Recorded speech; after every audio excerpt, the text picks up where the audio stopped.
presents this special presentation.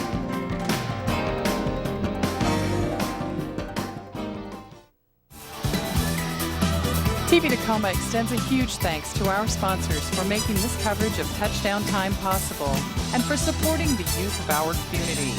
Thanks to Union 76, Puyallup Appliance and Mattress, and Capco Credit Union.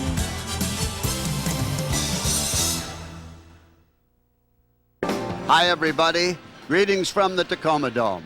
I'm Doug McArthur and this is Clay Huntington, and we're here tonight to celebrate 100 years of high school football in Tacoma and Pierce County. Clay, I think we've been selected because we're the only ones that have been around for all the 100 years. Well, I would like to think that, Doug. I would hope that they don't think we're 100 years old. not yet. Yeah, tonight's first game match is the Foss Falcons of Tacoma against the Selah Vikings out of the Yakima Valley, and it shapes up as a good game, Clay. Well, checking their records, last year the Selah Vikings were 6-4, and the Falcons were just the opposite, 4-6. They figure, though, that this could be a good year for both of them. Well, Foss plays in that very tough Narrows League, and there's some terrific talent in that league this year. And Selah just missed the playoffs, losing to always strong Prosser. And I guess they had a first down and goal to go in the final minutes of the game and a chance to win it and go to the state playoffs, and just missed. Well, these Foss Falcons, I'll get that straight yet, but the Falcons are a young team, and it'll be kind of a learning experience for Scott Nordy and his team. You started to say George Nordy because Scott's the son of George Nordy, whose Mount Tahoma Thunderbirds won back-to-back state championships in 1979 and 80. Well, of course, George was a legendary coach, and Scott following in his footsteps. Clay, we're getting set for the opening kickoff, so that wraps it up, and we'll be right back after these messages. Join us this month on Cityscape when we visit the Tacoma Community College campus. Fall classes begin this month with enrollment topping at close to 9,000 students. On this month's show, we'll see how the Tacoma Learning Center helps families with learning-delayed children. Then we'll find out why Tacoma's bed and breakfasts are considered some of the best around. We'll also meet a local Tacoma artist and discover how Tacoma Power keeps thousands of acres weed-free. That's all this month on Cityscape.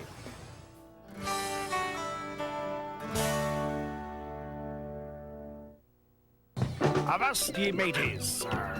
Are you seeking adventure? Then set your sights on Maritime Fest, Friday, September 17th through Sunday, September 19th. There's treasures to be discovered. There be port tours, dragon boat races, a salmon bake, train rides, a rubber duck race, and more.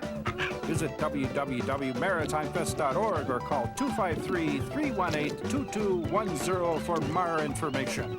Set sail for Maritime Fest.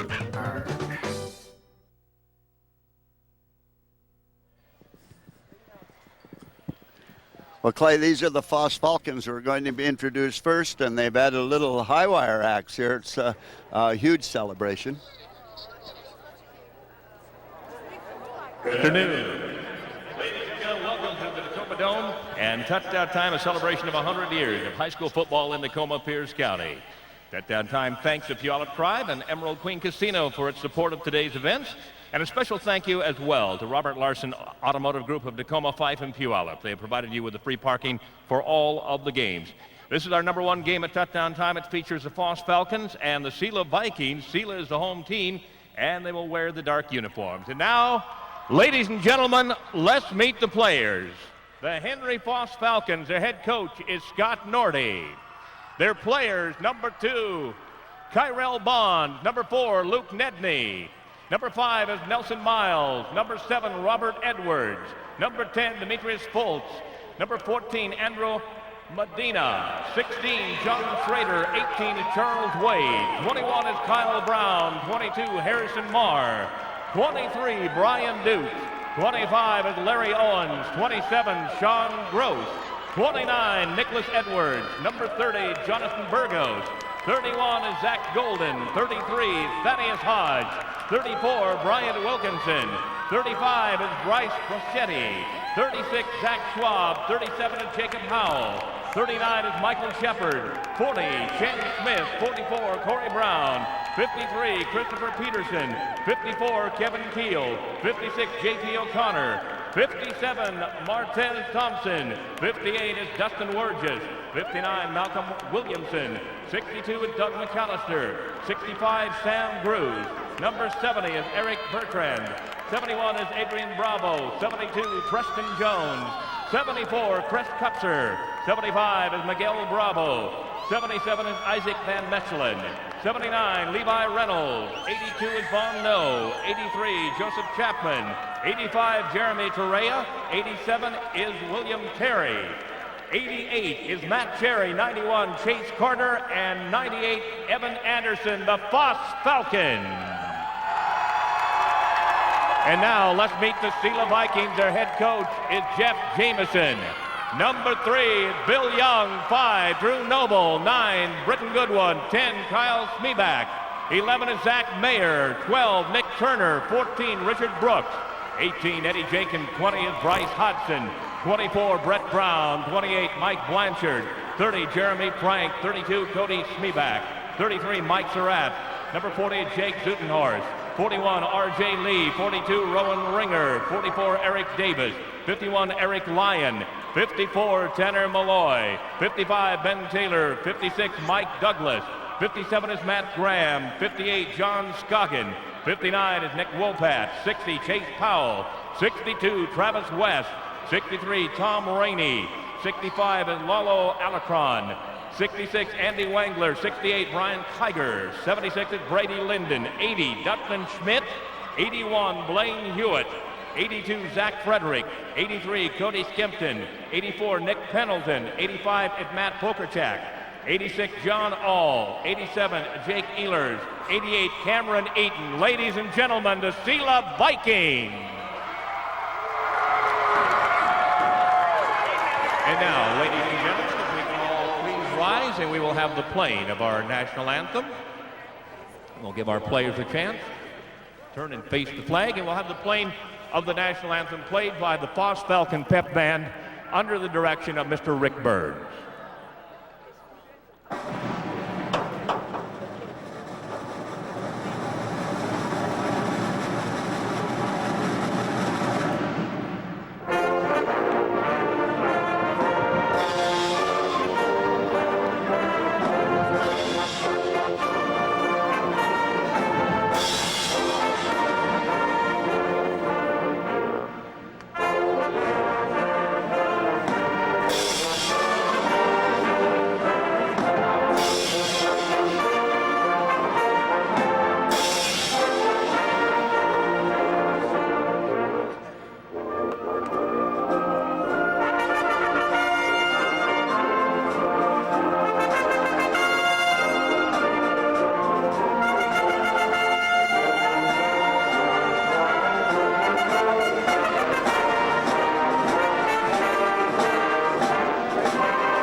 Thank you very much, ladies and gentlemen. The officials working tonight's game, Cal Going to the referee, Mike Williams, the umpire, head linesman Bob Lee, Dan Pichon, the line judge, the back judge is Reese Lundgren. Ladies and gentlemen, we're glad you're here. We thank you for coming.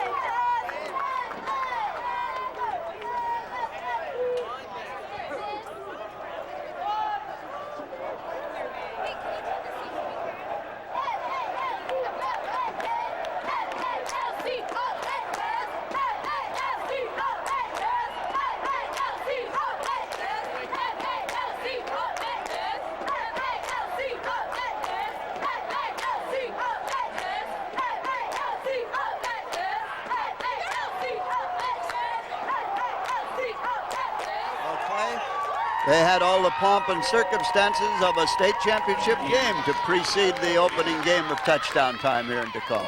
Well, you know, I think it's a great thing for the kids because they enjoy that kind of an opening. Oh, they're thrilled to death. And Bill Ogden, the PA announcer, and all of the staff here at the Dome did a nice job of putting that presentation together. Well, they certainly did. And, of course, Bill Ogden naming all those names, and he got them all right, too. Yeah, he did. Well, Cal Goings, the referee right now, is pointing to Foss as quarterback Robert Edwards has called the toss. That number 10, by the way, is Kyle Smeeback. He's a senior, 6'3", 195 pounds. He'll be directing the Selah Vikings offense.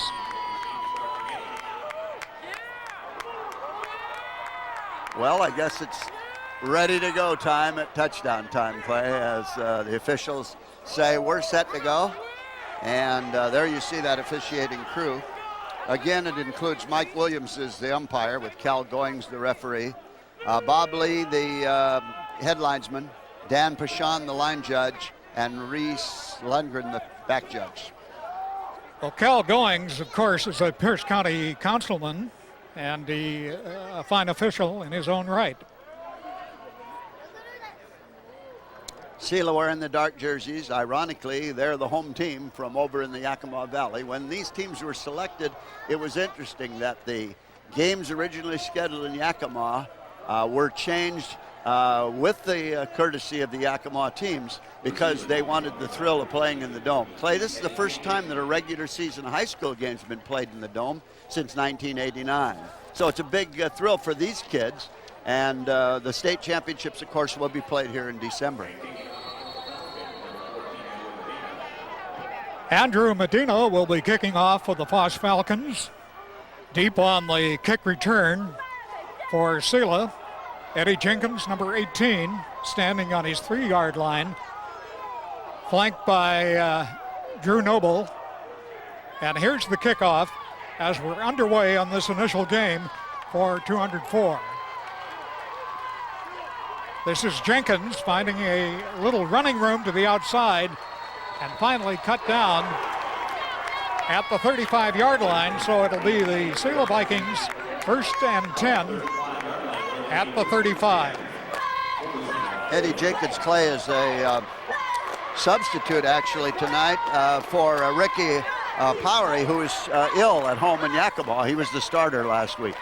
And it may be a big hurdle to overcome. Ricky Towery has had the flu and did not even make the trip. Kyle Smeeback, the quarterback, play gains about a yard, possibly 2, to the 37. So it'll be second down and 8 to go for the Selah Vikings, just underway here at the Tacoma Dome. Selah Vikings and the Foss Falcons playing the initial game for the 2004 season. Again, Schmeeback with the 2-back offense, Eddie Jenkins and Rowan Ringer. Running room up the middle, fumble recovered by Foss at the 38. So a big turnover, Doug, in the first running play that gained a couple of yards. He looked like he had maybe the first down. The ball popped loose. And it'll be the Falcons with an injured player on the field with the Falcons 1st and 10 at the Selah 38. It was Harrison Marr, number 22, 155-pound running back and linebacker who recovered that fumble, Clay, for Foss, and so the Falcons get the first big turnover of the game. Foss had a tough opener last week against North Thurston, one of the powers here in the South Puget Sound League, and so the Falcons are anxious to get back on the winning note here tonight in their second game of the season. In the backfield for the Falcons, it'll be Robert Edwards, a 6'3" junior. In fact, Doug, most of the starting lineup for Foss has a lot of juniors and sophomores. So they're a very young team, and let's see how they do on the initial running play here in the first quarter. 11:15 remaining in the quarter. Robert Edwards, I-backs, two-set offense. This is Dukes struggling for about a half a yard.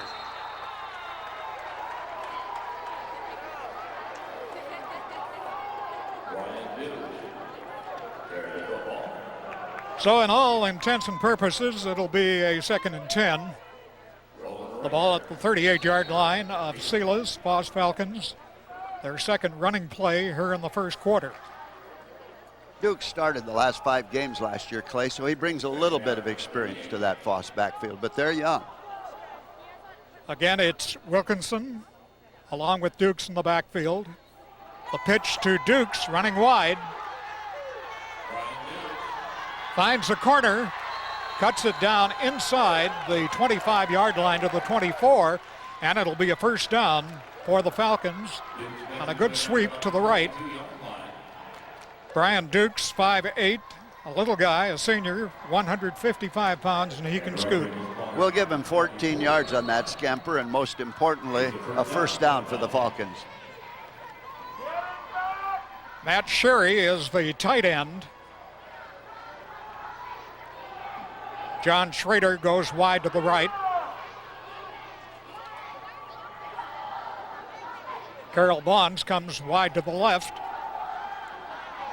Running play that's stacked up at the line of scrimmage for no gain. So it'll be 2nd and 10 for Foss. They're at the Selah 24. Well, Dukes has been busy so far with 3 carries. He didn't gain on 2 of them and got 14 on the other. So, well, it's still a pretty good average. You bet. Robert Edwards, the 6'3" junior quarterback, came out of the middle school at Jason Lee.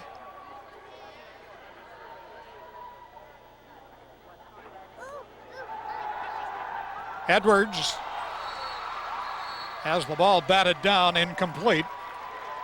So the Falcons now will be faced with a 3rd and 10 at the Selah 24.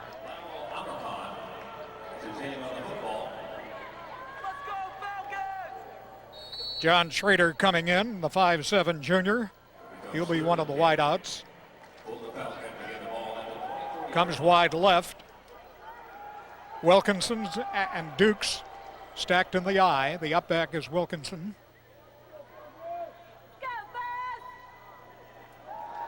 Edwards rolling out. Finds running room. Breaks a couple of tackles, gets inside the 20. And goes down at the 16. So they'll be 2 yards short of a first down here with a key 4th and a short 2. Well, that's 22 yards in 4 plays for the Falcons in their first offensive drive of the game, Clay. So they're going to go for a field goal. And it's Andrew Medina trying for the field goal on an angle. Kick is up and wide to the left.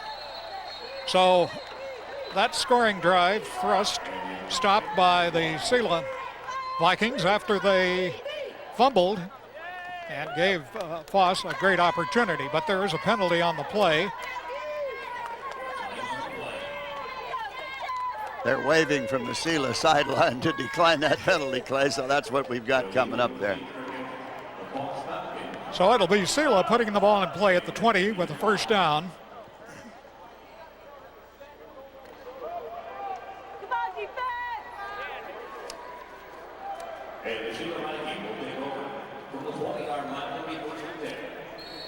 We have 8 minutes and 58 seconds left in the first quarter with no score. Play up the middle with running room for 6 to the 26. Well, you can look for Rowan Ringer up the middle tonight, Clay, and then Eddie Jenkins on the outside. And that was Ringer right up the tube. Ringer is a 6'1", 175-pounder. Pretty good speed as he broke loose on that running play for a 6-yard gain. 2 wideouts. Smeeback, the quarterback. Play for short yardage.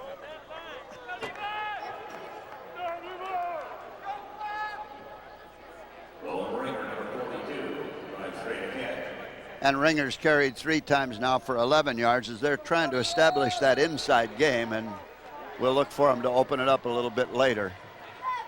Now here's a key call, 3rd and 2. Bill Young comes wide this time to the right. Smeebeck, the quarterback. First down for Selah at the 31. It was Ringer again, Clay. Well, they're going to wear the young kid down here as he runs in the first quarter with 7 minutes, 48 seconds remaining. No score, but on the first down for Selah at their own 31.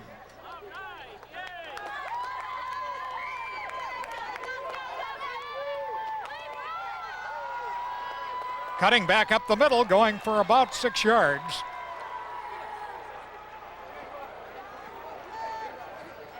Nick Turner running it to the 36-yard line. So it'll be second down, a long 4, a short 5.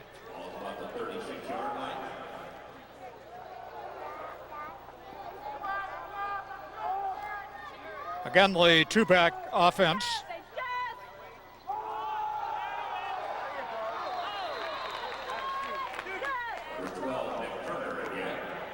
Nick Turner picking up 3 yards. And so the Selah Vikings now with 6:44 remaining in the first quarter, faced with the third, a long 2, just short of the 39. And they're trying to grind it out, Clay. They lost last week to Lakeside at home by a 28-14 count, but it was close going into the second half. I think tied at halftime. Bill Young comes wide, this time to the right. The pitch going. Rowan Ringer, first down and then some. Finally caught from behind as he crosses midfield and takes it down to the Falcon 42-yard line. So a big gain, Doug, as Selah now begins to find some holes running against the Foss Falcons here in the first quarter. Well, we're going to give him 19 yards in the scamper, Clay, which makes it 33 yards on the day so far in 5 carries. Pretty fine showing for Rowan Ringer. But a penalty will nullify that fine run. Cal Goings, the referee, signaling. Holding penalty against Selah, so instead of the 19-yard gain, Selah rocked back, and instead of having a first down at the Falcon 42-yard line, they're now backed up to their own 27, and they have third down and about 13.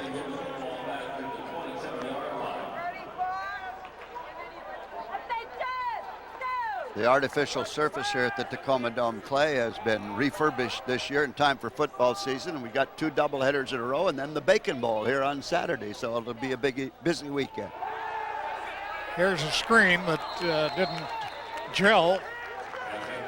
Kind of disorganized by the Selah Vikings. So it will bring up fourth down and 13. And going back to punt will be Jake Ehlers.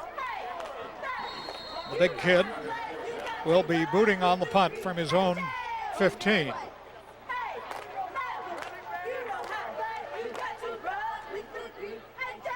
Terrell is in the return position on this punt for the Foss Falcons.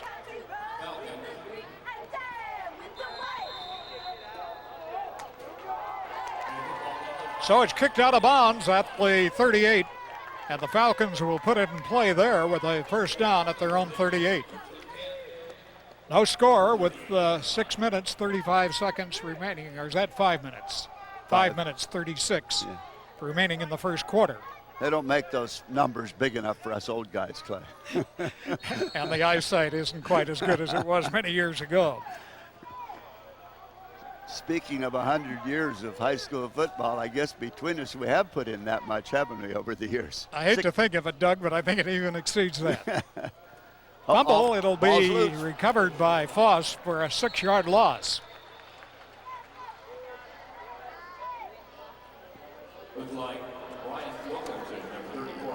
So the Falcons going in reverse. They have it at their own 29. Well, they lose 11 on the play, and I hate to put that to Bryant Wilkinson. He recovered the fumble, but he's the ball carrier on the play right now. So unofficially, the Falcons are 2nd and 21. Carell Bonds is the wideout. Pitch going to Dukes. Trying to get a block at the 30, but he's hit hard right at the line of scrimmage as they strung it out for no gain. Cody Schmebeck, one of the 2 tacklers on the play, Clay, along with Travis West.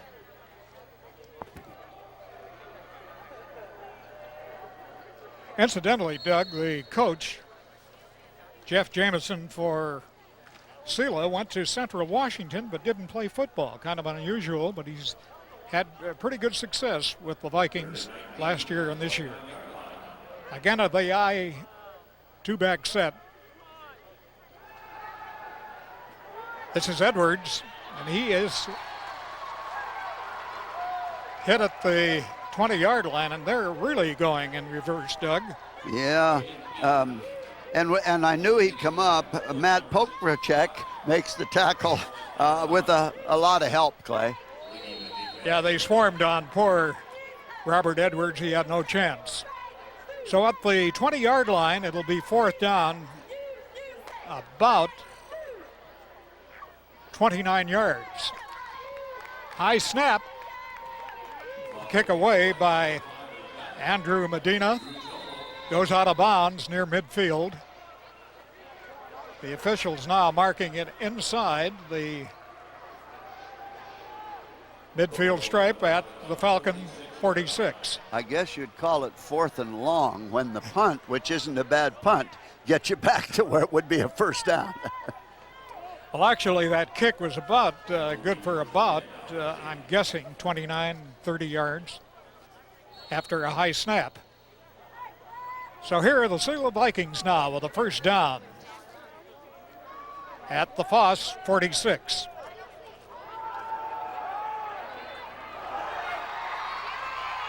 There's the ringer, Clay. No, that's not the ringer. It's number 12. Nick Turner. Nick Turner. Ripping a big chunk of yardage, taking it inside the 30, down to the Falcon 26. Got to give him 20 on the carry. So now the Selah Vikings in great position here with a 1st and 10 at the Falcon 26. Turner picks up 8.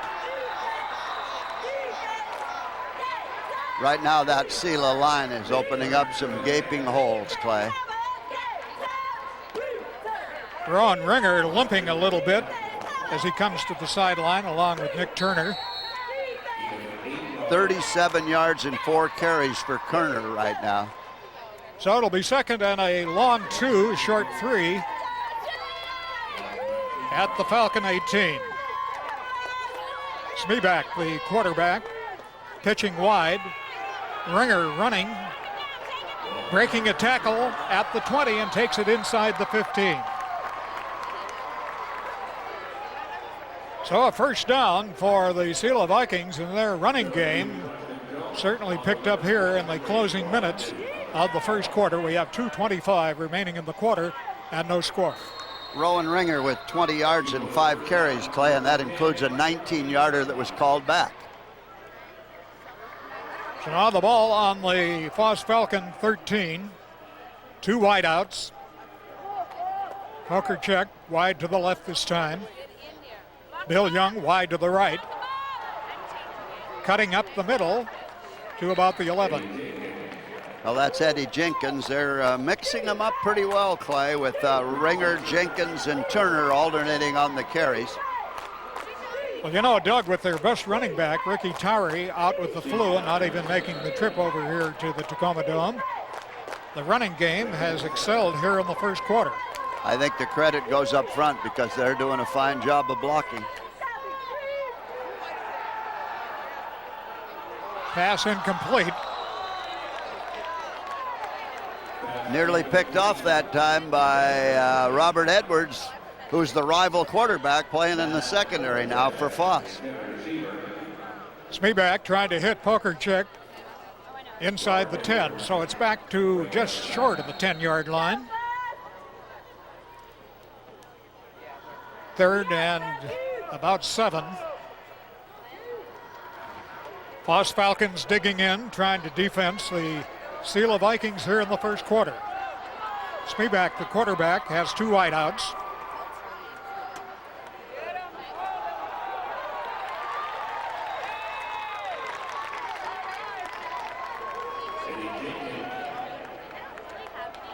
Jenkins didn't have any room that time, Clay. The Falcon defense in there to stop him.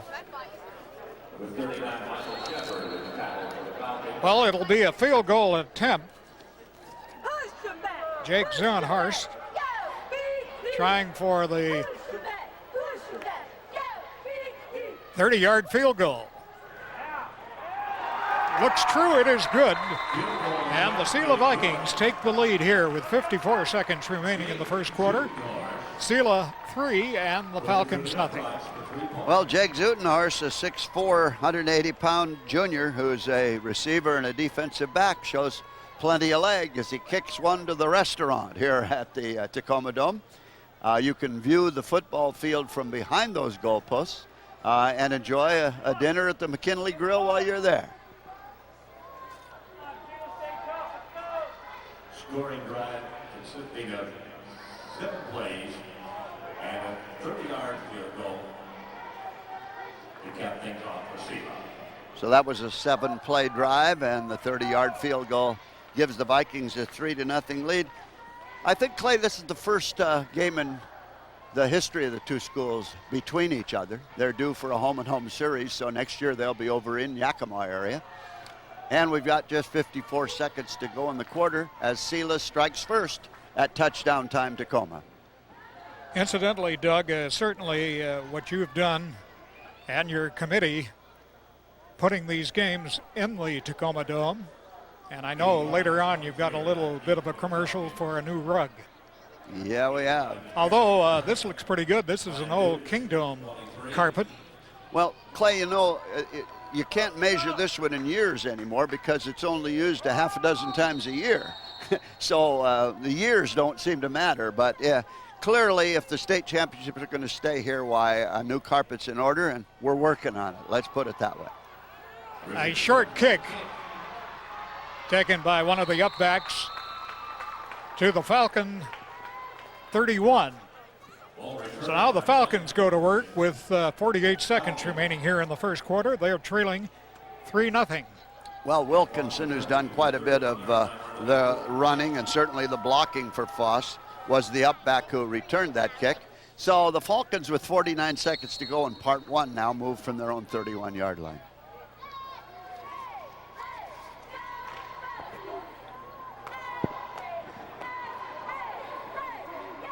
Once again, the Falcons with 2 wideouts in the I-back. Dukes, Wilkinson, fumble. Looked like Edwards fell on his own fumble. Fumble on the play. Well, those statistics right now, Clay, show at this point negative yardage for the Falcons offensively, and so they need. They've had one big gainer, a 14-yard run by Brian Dukes. Other than that, it's been tough going against the Viking defense. Robert Edwards, the quarter for Foss, came up through the Tacoma School District, went to Jefferson Elementary, the Jason Lee Middle School, and then on to Foss.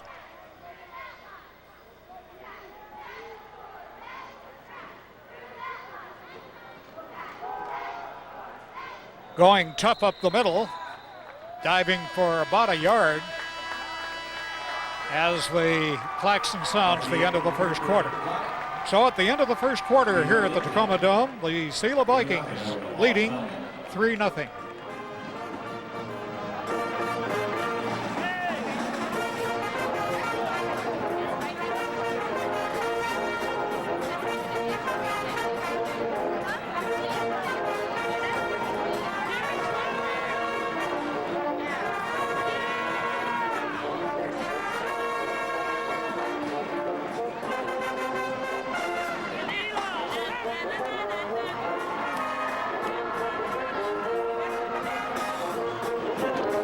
Well, Clay, you're looking at the Foss Falcons. You mentioned touchdown time in Tacoma. I'd like to just say that this afternoon, right here on the field at the Tacoma Dome, we had a big 100-year celebration luncheon and honored many of the past stars of Tacoma and Pierce County High School teams. And with over 400 in attendance, it was quite a nostalgic affair. Well, you know, Doug, you're to be complimented certainly for putting that luncheon together with all the old stars coming back, and I was particularly impressed with how the old-timers who came to the luncheon received their awards, and it's certainly great recognition. It's unfortunate that too many are already gone. Well, that's true, Clay, but, you know, we had the theory when we started this, better late than never, and so... Well, that's true, and I know in the following years you'll catch up. Edwards throwing incomplete, almost intercepted, going into about triple coverage. And it'll be a 4th down and 8, so they'll go into punting situation for Foss. Andrew Medina, the 6'1", 175-pounder, will be booting. Number 16, John Schrader.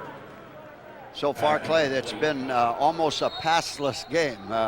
There have been 3 passes thrown between the two teams so far, and they're 0 for 3. Another high snap to Medina, but he gets the kick away.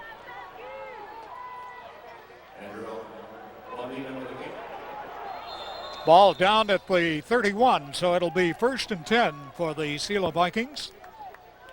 John Schrader, a wide receiver down there to cover Noble Drew, and there's virtually no return on that play.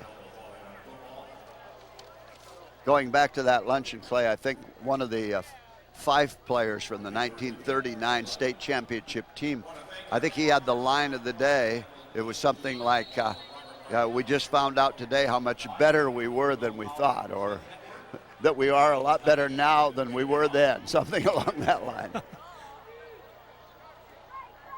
Okay, here are the Selah Vikings. Pass play, the man is open, incomplete. They were throwing to Skipton, number 83, the wide receiver to the right.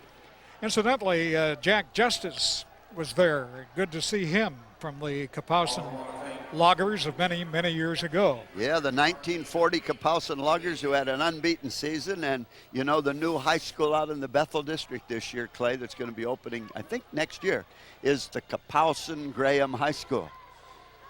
Amazing the growth of all the various high schools in the area. I can remember, and you well remember, when we only had 2. Here's a cutback up the middle, good for 8 yards, just short of the 1st down.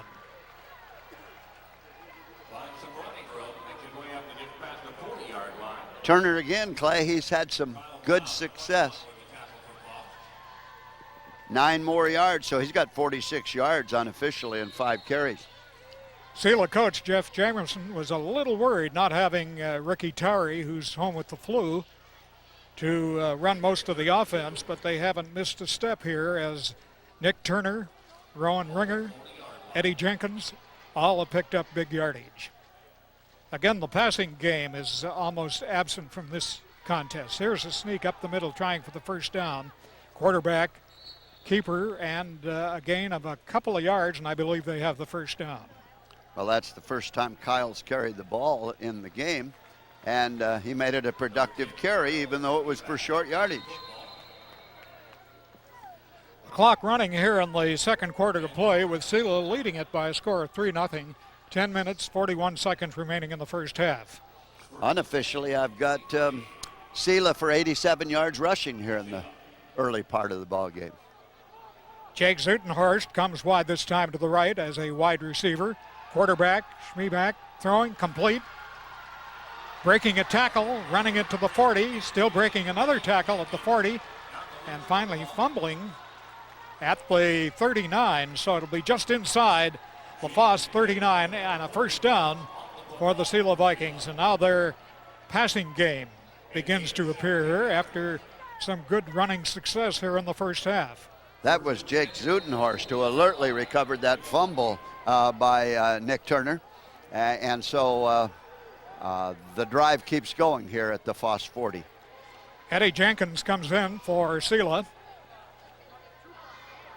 Drew Noble this time going wide to the right.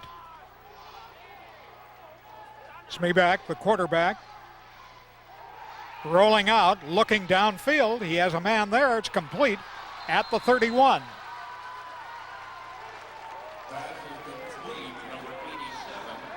That's Jake Ehlers, who was the receiver on the play, and now Schmeeback quickly is 50% passing right now with 2 straight completions.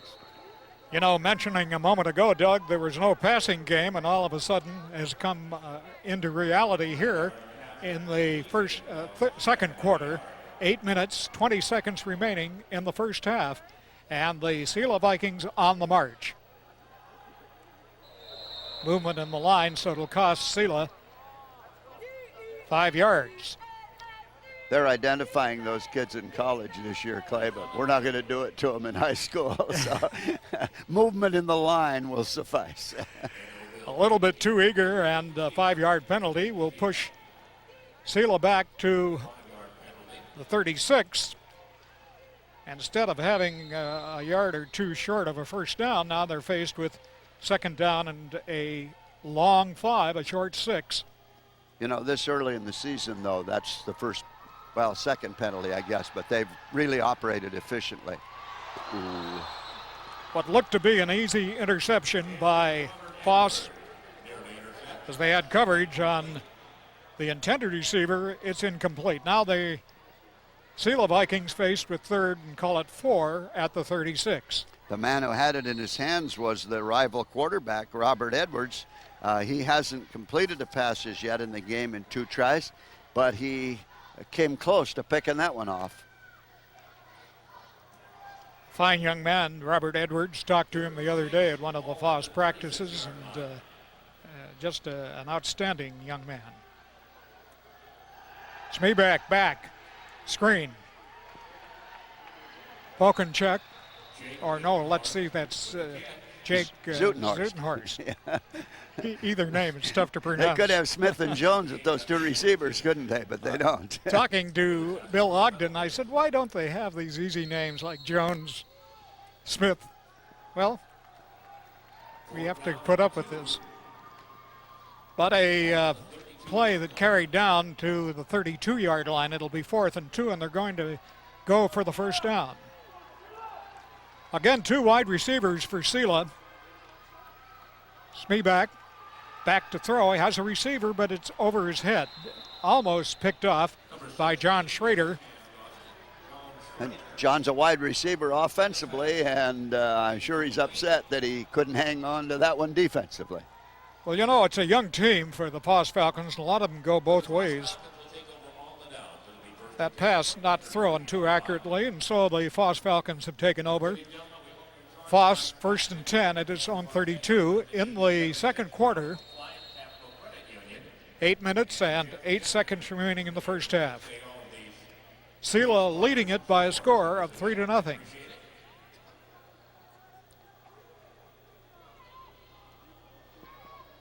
Wilkinson, the up back. Dukes, the tailback. The pitch to Dukes. He breaks a tackle at the 30 and picks up short yardage out to the 33, so it'll be just a gain of about a yard, maybe to the 34, and it'll be 2nd and 9. They've changed quarterbacks on us now, Clay. It looks like number 16, John Schrader, who's a 5'7" junior, has come into the ball game to run the attack right now. Well, a big contrast. John Schrader is 5'7", Robert Edwards 6'3". Schrader 155, and they're both juniors with Edwards 183, so a little contrast in the physiques of the 2 quarterbacks. Schrader again the quarterback, single back offense.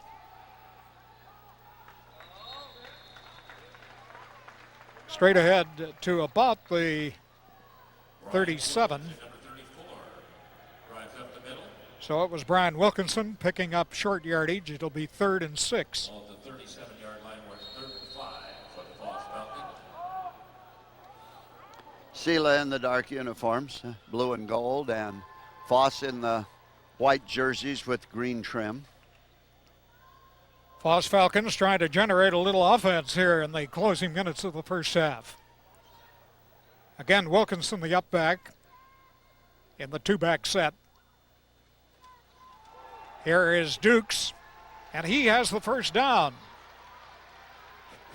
There were 4 or 5 Selah Vikings trying to haul him down, and finally did at the Foss 45. So it'll be a first down for Foss, and finally the Falcons generating a little offense.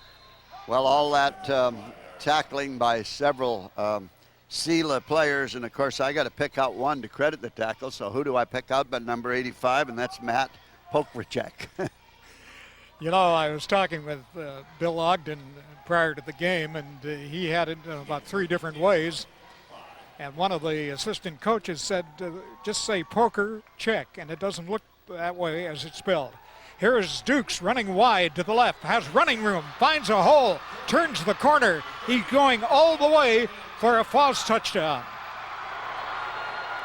That was a 54-yard scamper by Brian Dukes of Foss, and what a change that makes on his statistics right now.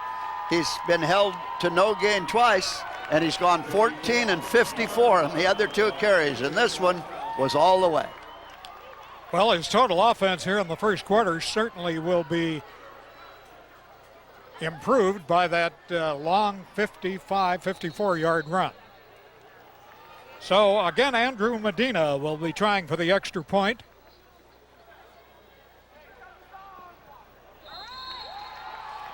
High, straight, and true. So the Foss Falcons lead it now with 5:52 remaining in the first quarter. It's Foss 7, Selah 3.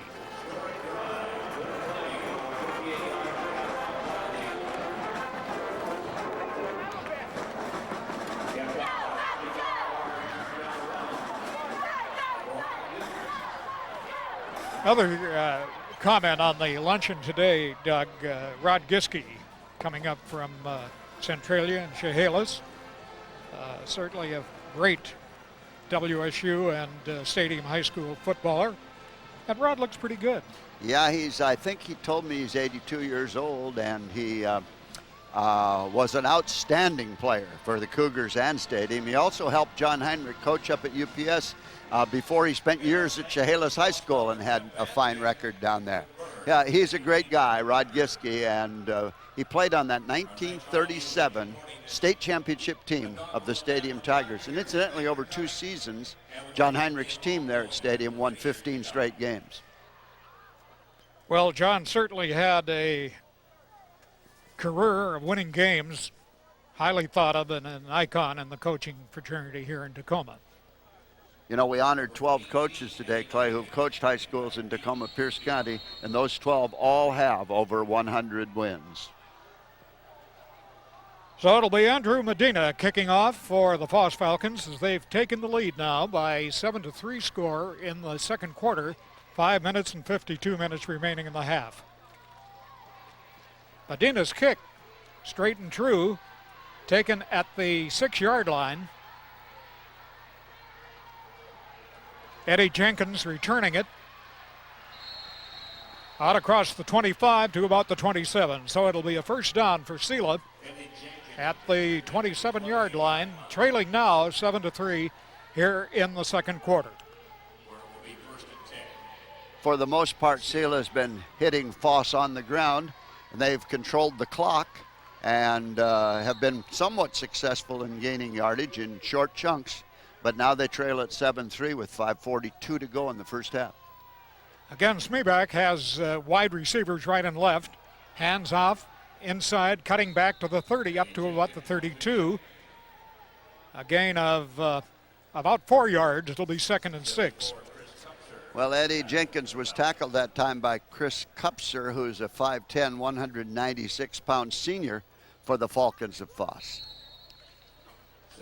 Another comment I'd like to make, that great 44 Lincoln team, and 2 of their great backs were not there today, and we wish them well on a recovery. Here's a play, running it loose, going all the way, being chased. Rowan Ringer, and he takes it in So just as quickly as Foss took the lead, they now trail by a score of 9-7 with the try for point upcoming. I've got a 67-yard gain in the play, which puts Ringer close to 100 in the ballgame on 6 carries so far. Those big gainers really piling up for not only Rowan Ringer of the Selah Vikings, but also Brian Dukes of the Foss Falcons.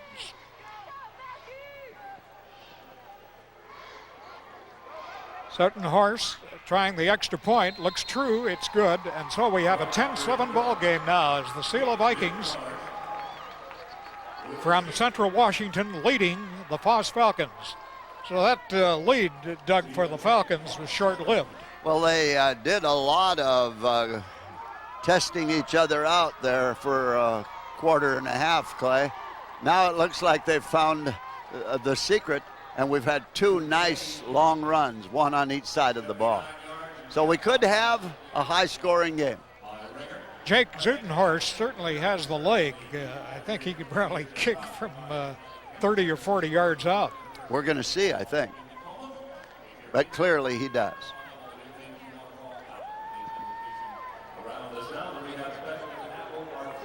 So he'll be the kickoff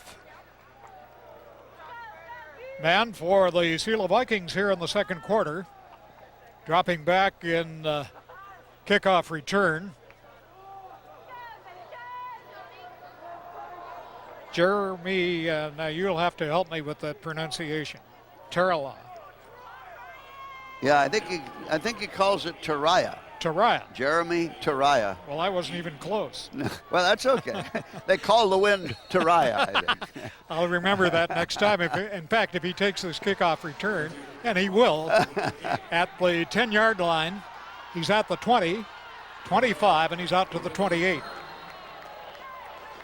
Well, he might have gone further, but he ran into one of his own men, and I think that what happened was that one of his teammates came up to block, and they blocked him. So down he goes. We won't give any defensive credit there, Doug. No. Just let that rest where it is. So the ball closer to the 29. It'll be 1st and 10 for the Falcons, trailing now with 4:52 remaining in the first half. 10-7 ball game, the Selah Vikings leading it. Schrader's back in at quarterback, Clay. Bonds is the wide receiver right. Schrader giving off to Wilkinson. Wilkinson running room, gets 12 to the 41. So a nice run there by Bryant Wilkinson, the 5'9", 197 junior for the Foss Falcons. He's built low to the ground, but he had great burst on that running play that carried out to the 41. He's new to the program this year, Clay, and in preseason talk, the Foss coaching staff said that he could surprise. He's looked good so far. So now we have 2 wideouts, this time to the left and 1 to the right. Single back offense. Wilkinson, the lone back. This time no gain. In fact, a loss of 2 to the 39. So it'll be a big second down. Call it a 2nd and 12 for the Falcons. The clock continues to run down. We're inside the 4-minute mark. 3 minutes and 55 seconds remaining in the first half. We're going to credit number 65, Lalo Alakarn, for that tackle on that last play. He had some help, but he was the principal tackler. So now here's a key call for Schrader at quarterback for Foss, 2nd and 12. Again, Wilkinson, the single back. 3 wideouts, this time to the right. Long count. Schrader will be throwing, being chased. Penalty flag on the play, and Schrader sacked for a big loss. The loss is 10 yards. Jake Ehlers, number 87, and number 68, Bryant Kiger, were the men in on the tackle defensively for Selah on that play. The holding penalty will be declined.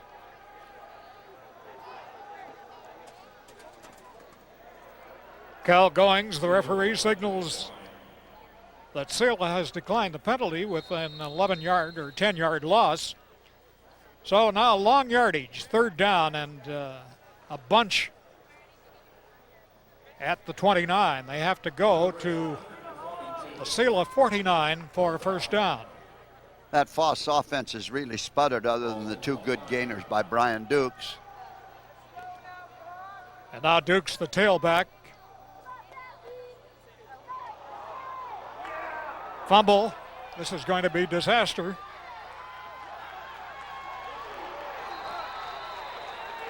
So it'll be a kicking situation for Foss.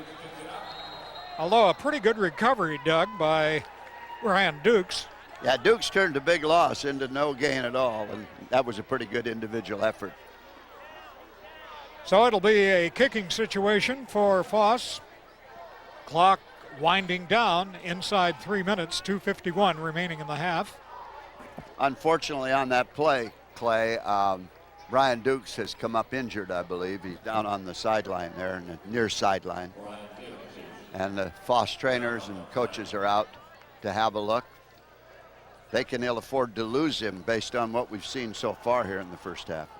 Well, Scott Norty, the head coach of the Falcons, over to look Dukes over. Incidentally, referring back to the luncheon today, Al Malenka and Dean Malore, 2 of the great backs for that Phil Sarbo team in the 44 championship season. They weren't there and apparently recovering from some physical ailment, but we wish them speedy recovery. Well, Dean's in St. Joseph's Hospital and had some emergency surgery this week, and Albert was advised to stay at home because he's had some problems as well physically. And it was a shame because that Lincoln backfield of 60 years ago, Clay, you saw them in their prime. It was one of the best functioning backfields I've ever seen in Tacoma. They won the state championship on Thanksgiving Day with a 7-0 win over Stadium. And anybody who was there will never forget the sea of mud that day. But I think the real key to how good they were, Stadium had gone through the entire season in that powerful cross-state league without giving up a single touchdown. And the Lincoln touchdown on Turkey Day that made it 7-0 was good enough for the state championship, and also to send Phil Sarbo to Washington State to become the head coach the next year.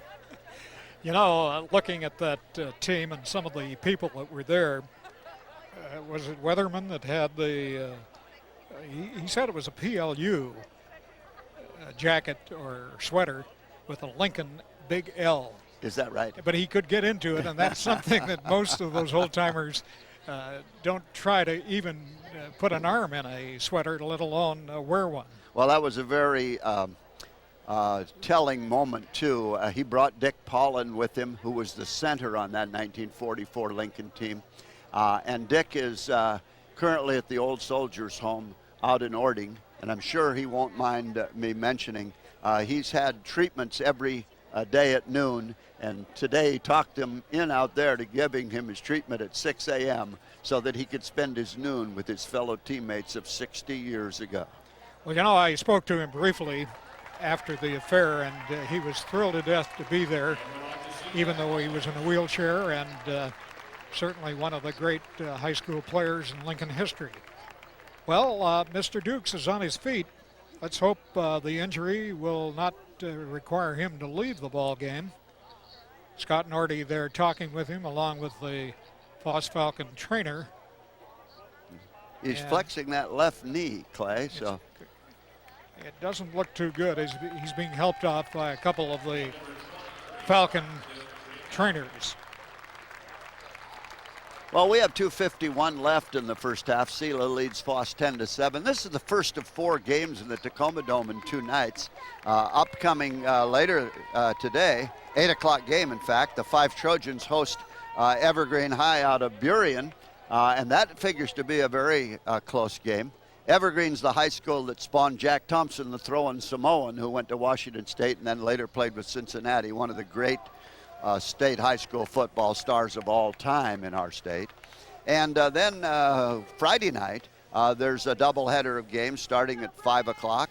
And that matches Stellicum and West Valley. That should be a good game. And then at 8 o'clock on Friday night, Wilson and North Kitsap. And you fans in the greater Tacoma area, you want to see a quarterback of the future, I'd recommend getting out and seeing Jared Prince of North Kitsap, because he's been recruited by all the schools. Here's Medina's punt. Pretty good kick with a good roll inside the 20 to the 18. So not the most artistic punt, but it did the job for Foss, Andrew Medina, who does all the kickoffs and all the punts for the Foss Falcons, getting a great boot on the kick to the 18.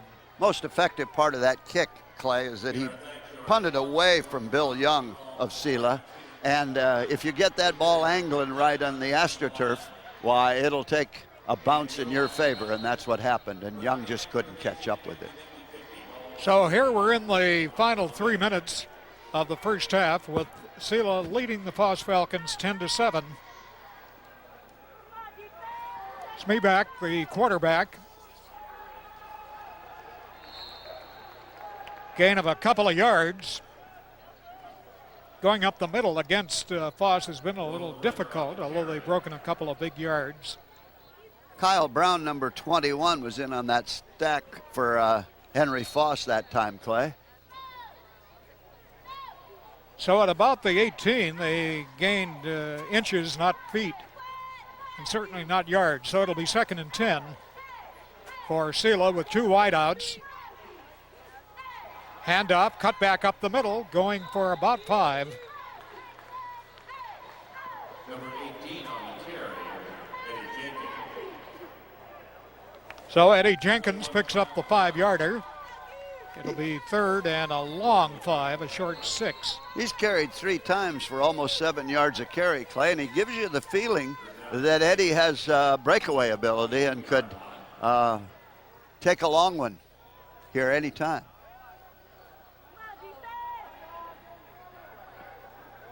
So we're 3rd and, say, 6. Smeeback throwing into the middle into a little coverage.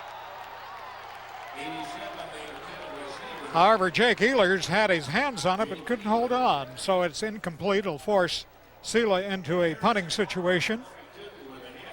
He a got minute and 12. He got a little help in not hanging on there, as Harrison Marr, number 22, delivered quite a blow on the play. So now Jake Ehlers back to kick it away.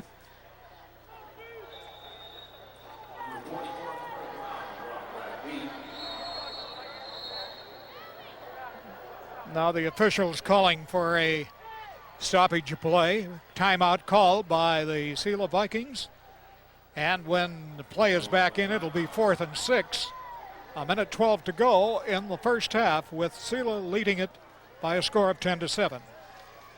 We were talking about those high school coaches in Tacoma Pierce County, Clay, who had so many wins. Of course, 4 of them not with us any longer, but remembered around this whole state of Washington. John Heinrich, who was at Bellarmine Stadium, in 22 years had 127 victories. Jerry Austin, who was at Clover Park and Lakes, had 118 wins. Jerry Redmond at Puyallup had 105 wins in his 20 years at Puyallup. And then in addition to that, Norm Mayer Lincoln had 140 wins. Today we had some active coaches. Don Clegg of Wilson, whose team will be in this tournament, won 100 games. Dick Zatkovich, who's out at Lincoln and was at Lakes, has 129 wins in his career in Tacoma Pierce County. And Bob Lucy at Curtis, who's been 24 years with the Vikings, has a grand total of 163 victories. Well, Lucy certainly, along with all the others. Here's a fumble as the kick is away. It bounces off a Falcon, and the Foss Falcons will have the ball in great field position here to close out the first half. That looked more like rugby than football, Clay. It actually hit a Selah Viking, or several of them, as he didn't handle the snap. Now Selah says it's their football. Well, it apparently did hit then a Foss Falcon, but there was quite a melee down there on that poor punt. But it turned out beautifully for the Selah Vikings. as we're inside a minute now with a first down at the Selah 30 for the Vikings from Central Washington. Here's a play taken by Rowan Ringer.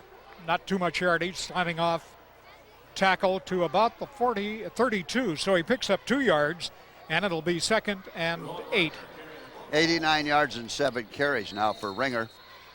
Had a pretty good ball game so far. So the clock running down. They'll have to beat the clock here with 24 seconds to go. Now down to 20. This is Nick Turner.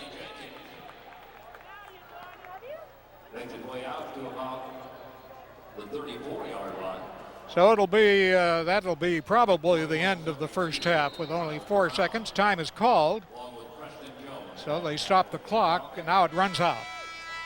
So we've come to the end of the first half. Pretty exciting ball game in spite of a couple of miscues. Well, it's early in the season, Clay, and I thought that both teams, once they got the kinks ironed out, did a pretty good job. There's a couple of key injuries on both sides that hurt it a little bit, but we're at halftime, and the score are the Selah Vikings 10, the Foss Falcons of Tacoma 7.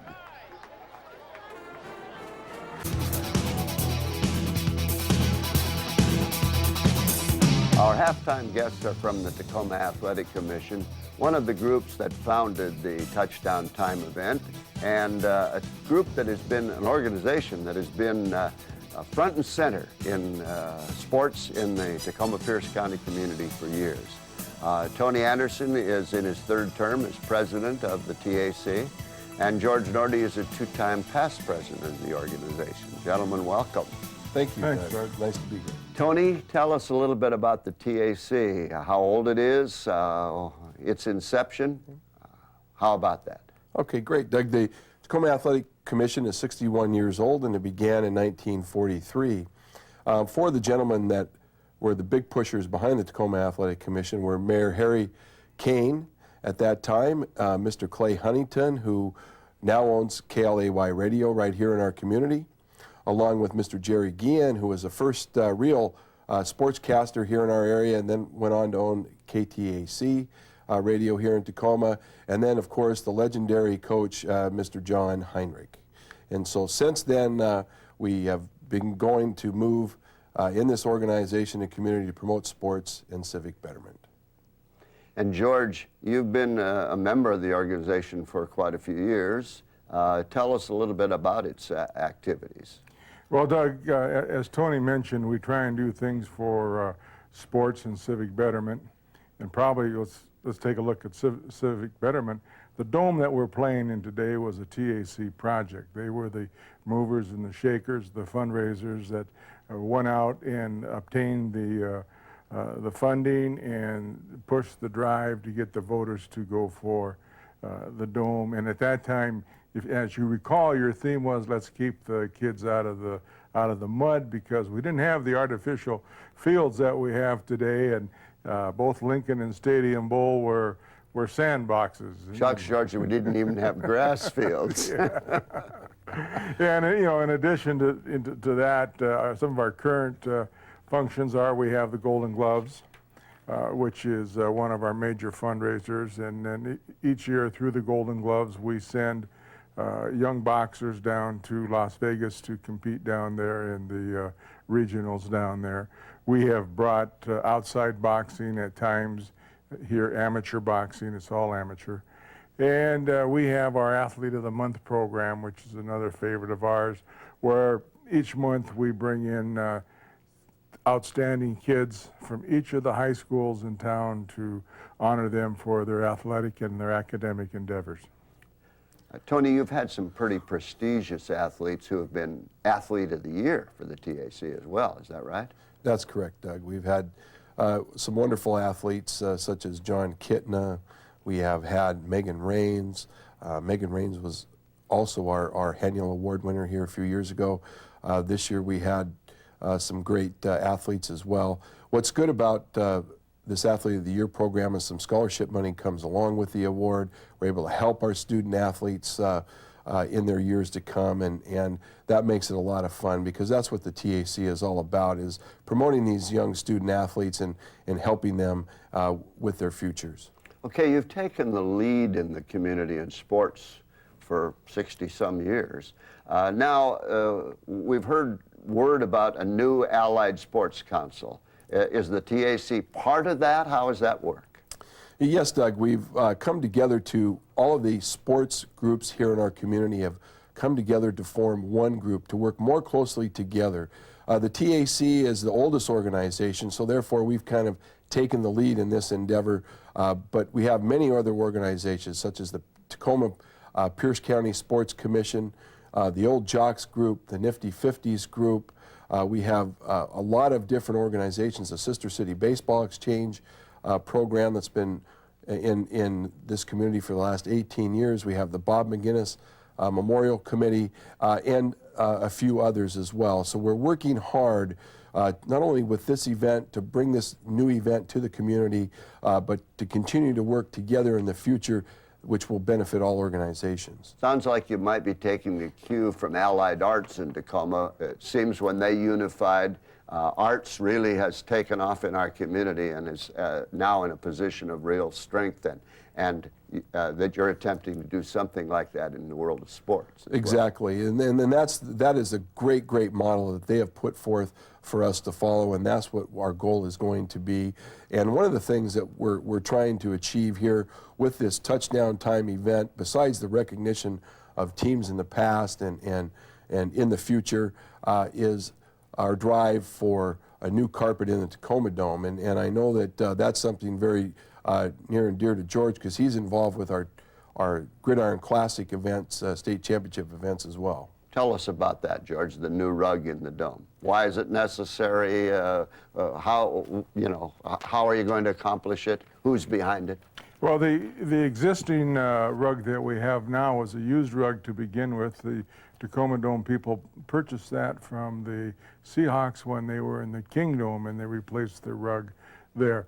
It has a projected life of probably 5 to 7 years, and then it will be worn out.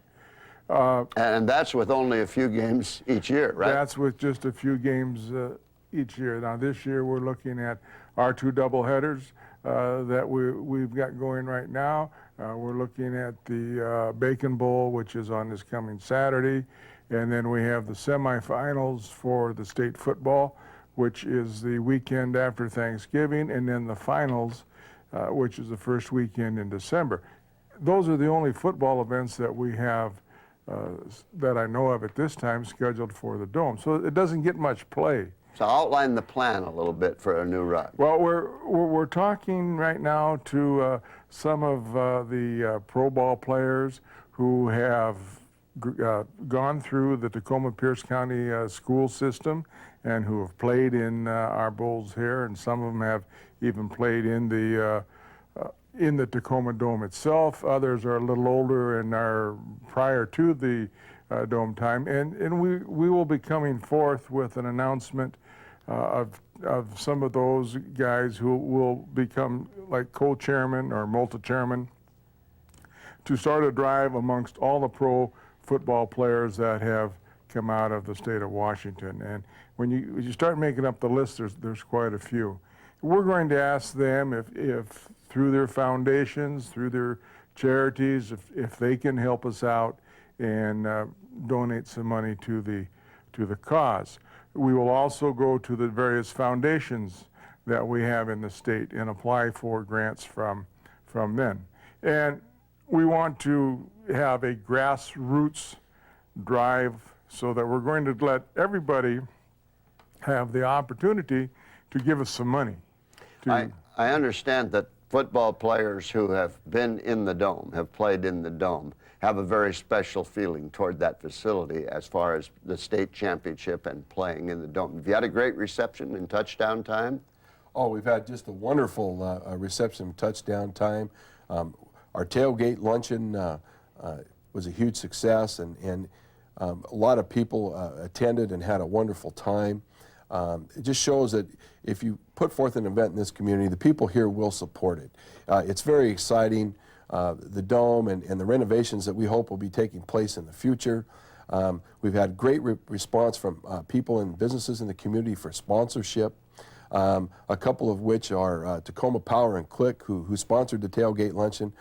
We can't thank them enough, and they were excited about being the sponsor, as well as Robert Larson Motors and all the people there involved with his group are providing free parking for all the people who are in attendance at the events of Touchdown Time, and we can't thank them enough for providing that free parking.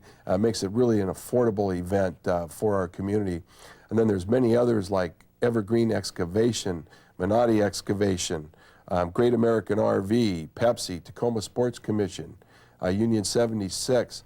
All of these people, Gordon Thomas Honeywell, Superior Linen, Nifty 50s, Dr. Tony Milan, Jeff Jensen over at Professional Partners and Windermere Real Estate have done just a great job, and Uniland Investments. Everybody's been excited to take part in this event. So we've had just a wonderful response, Doug. Will this continue to be held, do you think, in the Tacoma Dome?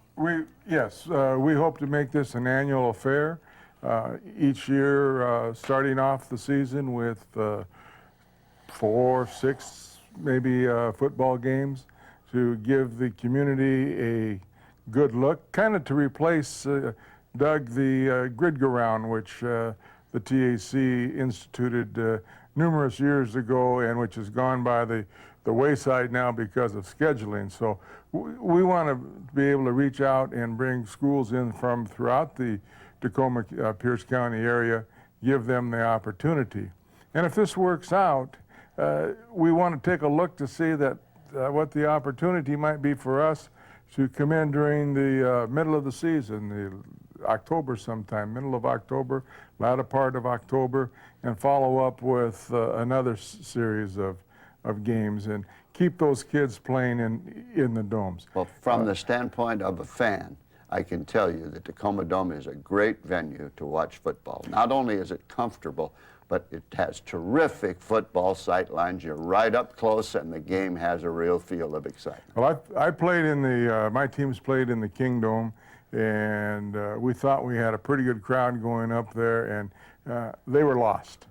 Yeah. And I look at the games that we put on and have here in the Tacoma Dome, and like you say, it's a great venue.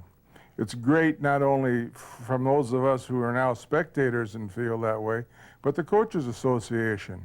They want to keep playing in here.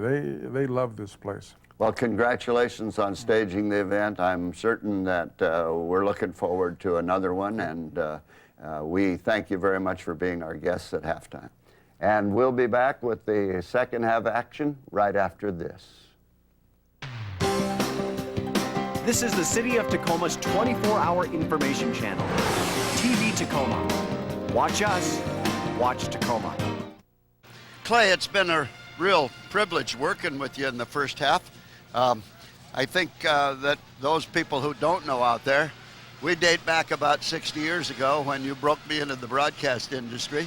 And when did you first give sportscasting a try? I know that right out of high school, in fact, during high school, I think you were covering sports for the Tacoma Times. That's right. I worked for the Times in the late 40s. Of course, they folded, the Times folded in 49, but no, you weren't responsible for that. No. I was done covering spring training and no knowledge that they were going to fold.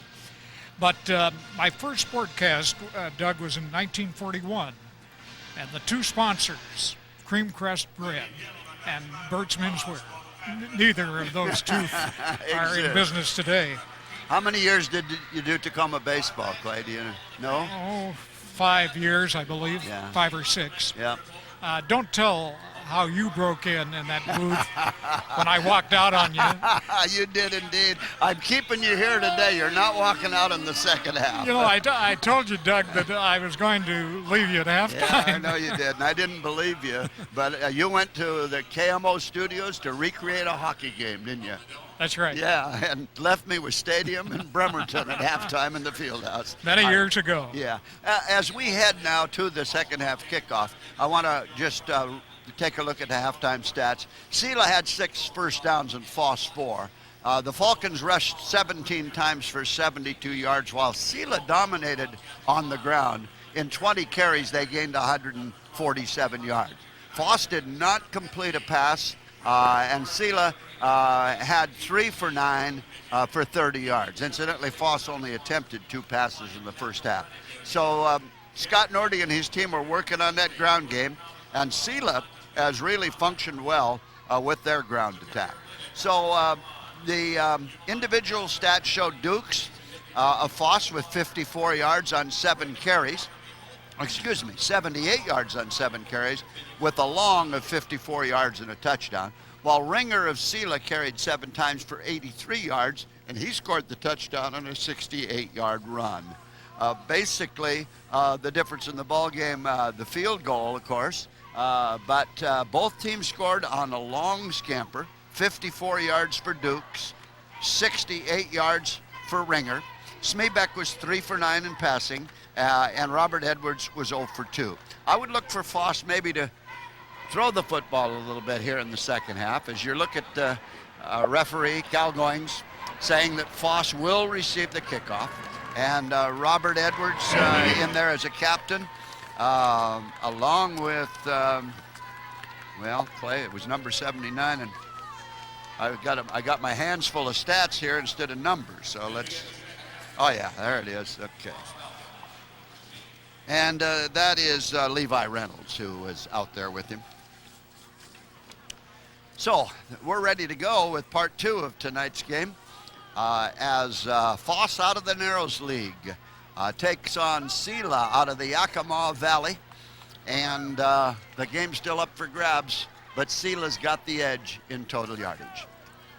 Incidentally, Levi Reynolds, whom you just mentioned, big kid, he weighs 270, at least that's what's listed, at 6'2" and a junior. And then the other tackle, Preston Jones, weighs at 224, and that's a lot of beef in that front wall for the Foss Falcons. So now here is Andrew Medina kicking off. Short kick taken by Bill Young, crossing the 35, fumble. Selah got it, Clay. That's number 32 for the Selah Vikings, Cody Smeebeck. They are are they cousins? I think they're cousins. Yes, they are. So a big break here for the Selah Vikings as they lead at 10-7. As we start the third quarter of play, it's on the 36. First down for Selah.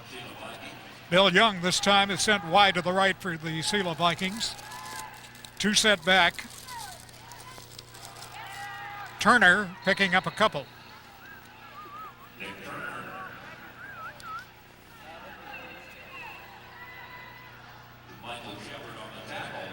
Turner gained 51 yards in that first half play on 6 carries with a long run at 20 yards.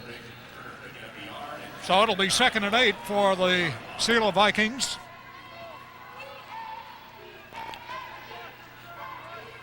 Sutenhorst is wide to the right. Cutting up the middle. Turner fumbles, recovered by Selah. He had a gain of about 4, and on the fumble, lost back to the 35, so it'll be 3rd and a key call here for Selah, 3rd and 9 at the Falcon 35. Rowan Ringer was Johnny on the spot that time, Clay, to save that turnover and keep possession for the Vikes. Bill Young again goes wide, this time to the right. Pass complete. Pokercheck taking it inside the 30 down to about the 27, so it'll be 4th down and a yard. And here's a key call for the Selah Vikings now as they have a 3-point lead, 10-7 here in the third quarter. Let's see if they go, trying to pick up the first down at the 27-yard line of the Foss Falcons.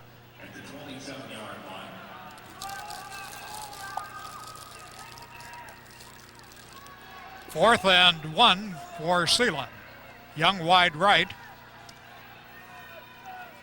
Zutenhorst wide to the left. First down. Rowan Ringer picking up 4.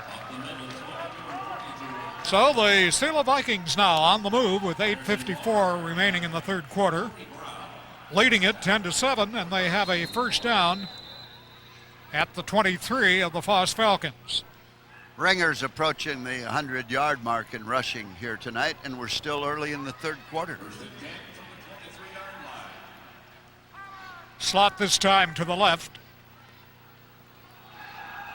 Turner picking up 4 yards.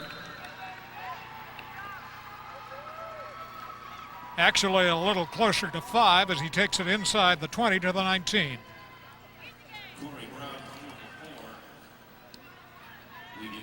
Turner limping as he comes to the sideline. Coach Jeff Jamison of the Selah Vikings sending in players on almost every play. Again, Bill Young is the wideout, this time to the right. Bucking up the middle for about a yard. So it'll be third down, call it 5 yards to go for the Selah Vikings. The Foss Falcons stiffen on defense, trailing it just by 3 with 8 minutes and 40 seconds remaining here in the third quarter.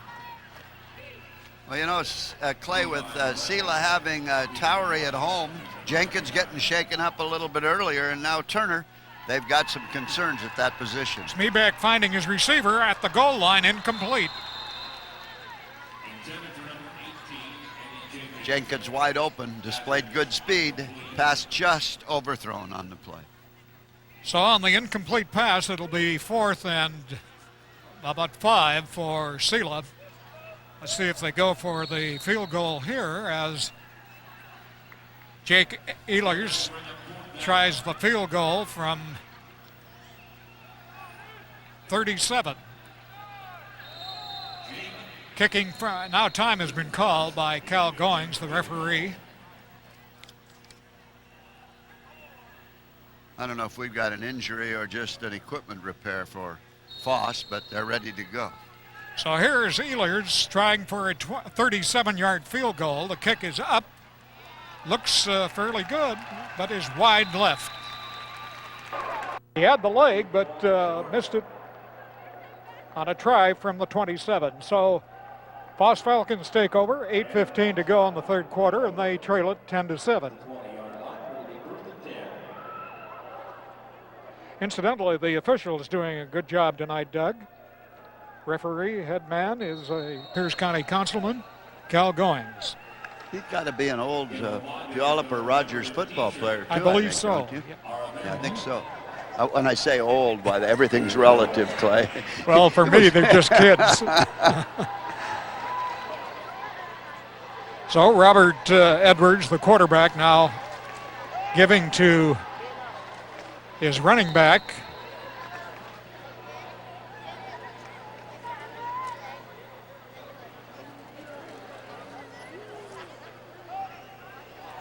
That's Harrison Marr, I believe, isn't it, Doug? I think it's Marr. Dukes, of course, has gone out. Yes, it is Marr. Dukes was injured early in the game. That's hurt Foss a great deal, too, Clay.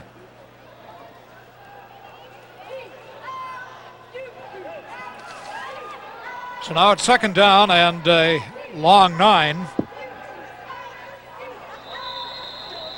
Penalty flags.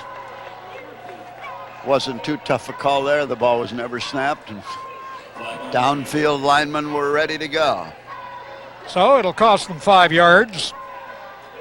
Foss Falcons now with a second down and call it about 15.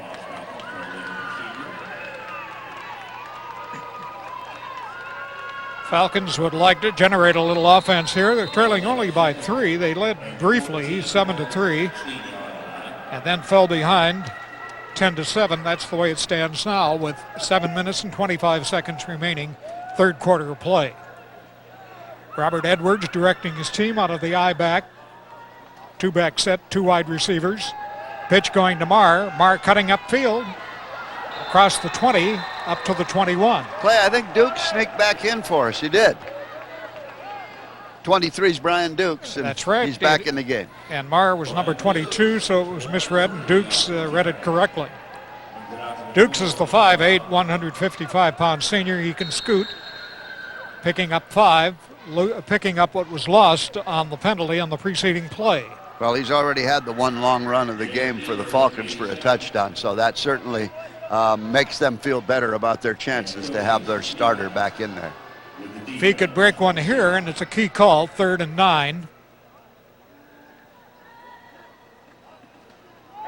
This is Dukes again, cutting to the outside, but no go. They strung him out at the 22, so it'll be a kicking situation. He had a man to beat there, but Tom Rainey, who is an all-league player, both offensively and defensively over at Selah, and last week was credited with a great game against Lakeside, was the man who refused to let him get outside, and it looked like Dukes had only one to beat. If he'd get to the outside, he can scamper. So it's Andrew Medina on the punt. Good rush on him, but he gets the kick away. Fumble, it'll be recovered by Foss, and the Falcons coming up with a big play here. That was Brian Dukes. As Dukes recovered at the Selah 45, and here's a big break now, Doug, for the Foss Falcons as they try to take the lead. Noble Drew just couldn't hang on to that kick, and for Foss, Dukes getting back into the game. That was a timely replacement. So here's Robert Edwards coming in from the sideline now for Foss. See if that gives Foss a real boost here offensively, Clay. Wilkinson, the lone back. 3 wide outs to the right. Edwards rolling, has a man, incomplete. He overthrows Bonds. Had him momentarily in the clear at the 30. Kyrell Bonds is a 150-pound junior wide receiver and defensive back. And for a moment, the Falcons look like they might connect on one. Just checking there, they were without a completion at halftime, and that remains the same. So on the incompleted pass, the clock has stopped with 5:41 remaining in the third quarter. 2nd and 10 at the 45 of Selah. Again, Wilkinson, the up back in the eye. It's Dukes, the tailback. This is Edwards throwing down the middle, complete for a big first down. He got his tight end that time, Clay, and Matt Sherry, a 181-pound senior, gets the first down at the 34-yard line. So now the Foss Falcons in position to take the lead again. 1st and 10 at the 34 as the Selah Vikings dig in trying to stop. And finally, the passing game beginning to work. John Schrader is the wide out right.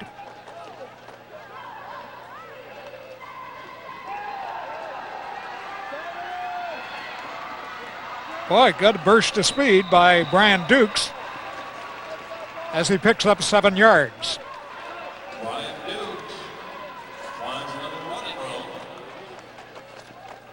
A spurt of offense, Doug, for the Foss Falcons, and now they're in position with 2nd and 3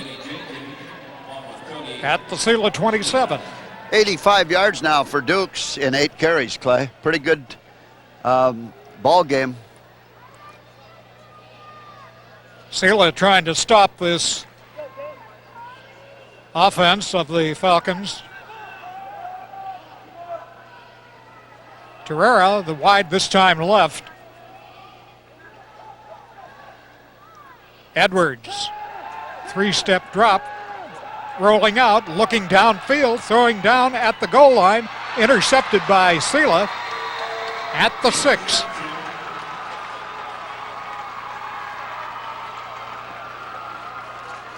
Well, that was Bill Young who picked it off, Clay.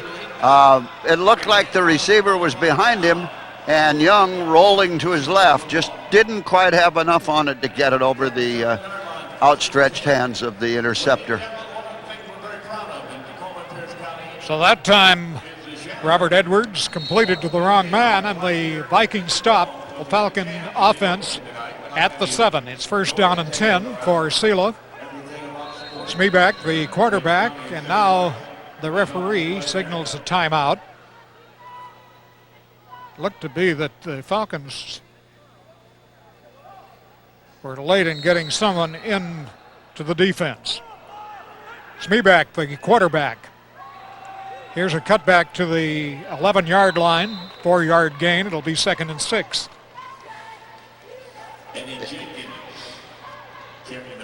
Little Eddie Jenkins, he can turn it on. That time caught after the 4-yard gain.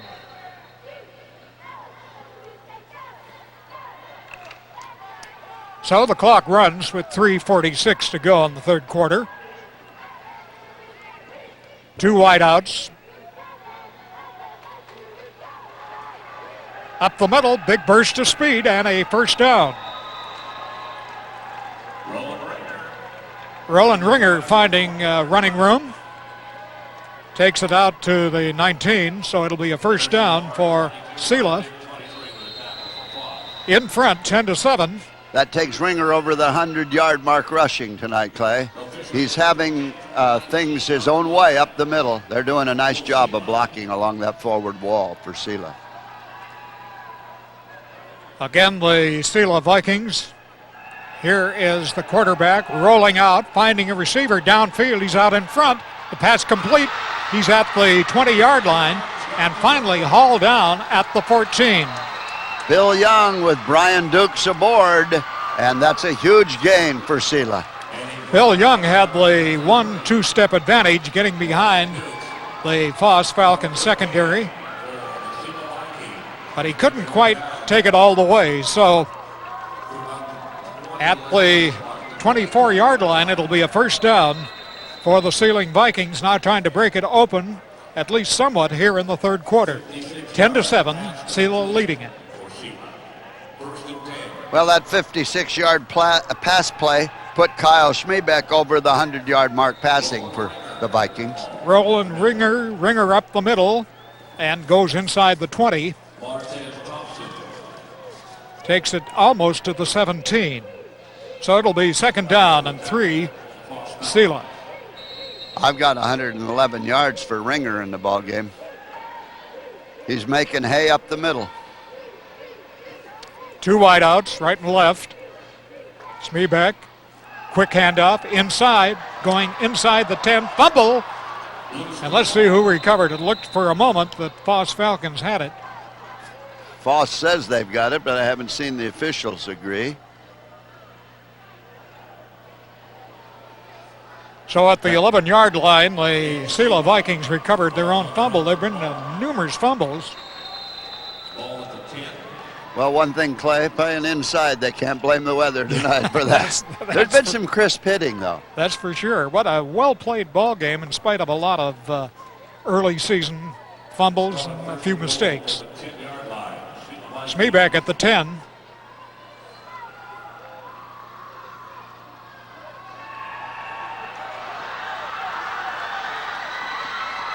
Smeeback going in for the TD, and now Selah goes into a commanding 16-7 lead.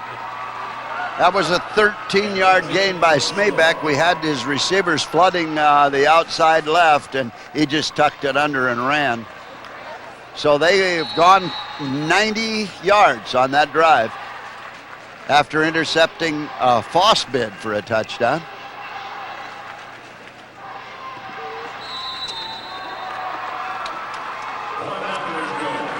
And that is your buddy Jake Zutenhorst, who makes the extra point, and it's a 17-7 Selah lead.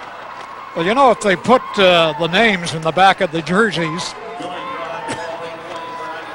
they'd have a tough time to getting Zutenhorst the complete name on the back of the jersey. What's the toughest name to pronounce you've ever had in all your years of sportscasting? Do you remember, Clay? Well, it was a little Vietnamese kid playing for Lincoln, and I avoided calling his name because I couldn't pronounce it. One of the tough ones I had played at UPS, and it really wasn't tough once you got used to it, but it was spelled Grzadziewielewski. And we called him Mr. Alphabet. Ed Honeywell gave him that name, if you remember. But it was really a cinch to say once you got used to it. That was Louis Grzadziewielewski.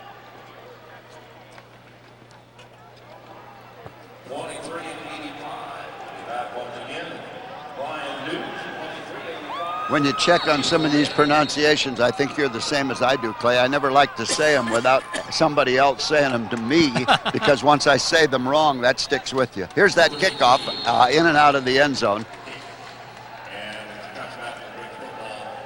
So it's out to the 20-yard line now with 1:39 to go in the third quarter, and the Vikings up by 10. Foss is going to have to make a bid here if they're going to get back in this one. Well, the Falcons were looking good until the pass interception, and then that turnaround, the long offensive march, and now it's 17-7. I think when you consider that Selah left their starting halfback, Ricky Towery, home because of the flu, his replacements have played very well, and they've been a well-oiled offensive machine, particularly on the ground. Dukes trying to fight his way up the middle, picks up a couple of yards. Well, Dukes, if he gains anything at all here in the second half, is going to go over 100 yards himself tonight. I've got him for 87 in 9 carries, and mine's pretty unofficial. I do the old math, Clay. I haven't gotten used to the new math yet, but it's 2nd and 8 now for Foss, and I think they're just going to give that ball to Brian quite a bit because he's shown the ability to get to the outside, and once he does, he flies. Now they have Bryant Wilkinson in a single back offense, one-step drop, pass completed, but a gain of only about 4 yards. Quick look by Robert Edwards, and the Falcons have the ball at the 26-yard line. So it'll be 3rd and 4, and here again, the Falcons come up with a key call. Doing everything they can to get the ball to Dukes. They threw that time in that little inside screen, and he needed one more block. And one more step. He could have, might have broken it all the way. Dukes in the tailback spot, in the eye. Edwards rolling out, looking, throwing, incomplete. That big tight end who made the catch a while back, Matt Sherry, just couldn't hang on to that one in the flat. Pretty good pressure that time on the passer. And he threw the ball a little sooner, I think, than he wanted to on that rollout. The Falcons are trying to improve on last year when they were 4-6. Selah was 6-4 last year, just the opposite. And as Doug pointed out earlier, they lost a heartbreaker. Here's the punt by Medina. Kicks it right to Young. And he has little return of about 3 yards. So it'll be Selah taking over with the third quarter coming to an end. 1 minute, 1 second remaining in the third quarter. Well, he shed one man, but he couldn't shed Kyrell Bonds. And so Selah, if they were to push this one in now, taking over on their own 44-yard line, they might put it out of reach as we have 1 tick left in quarter number 3. So here's your play with a second left to play up the middle. Gains 5, 6, almost 7 yards to midfield. And that's the end of the third quarter with the Selah Vikings leading at 17-7.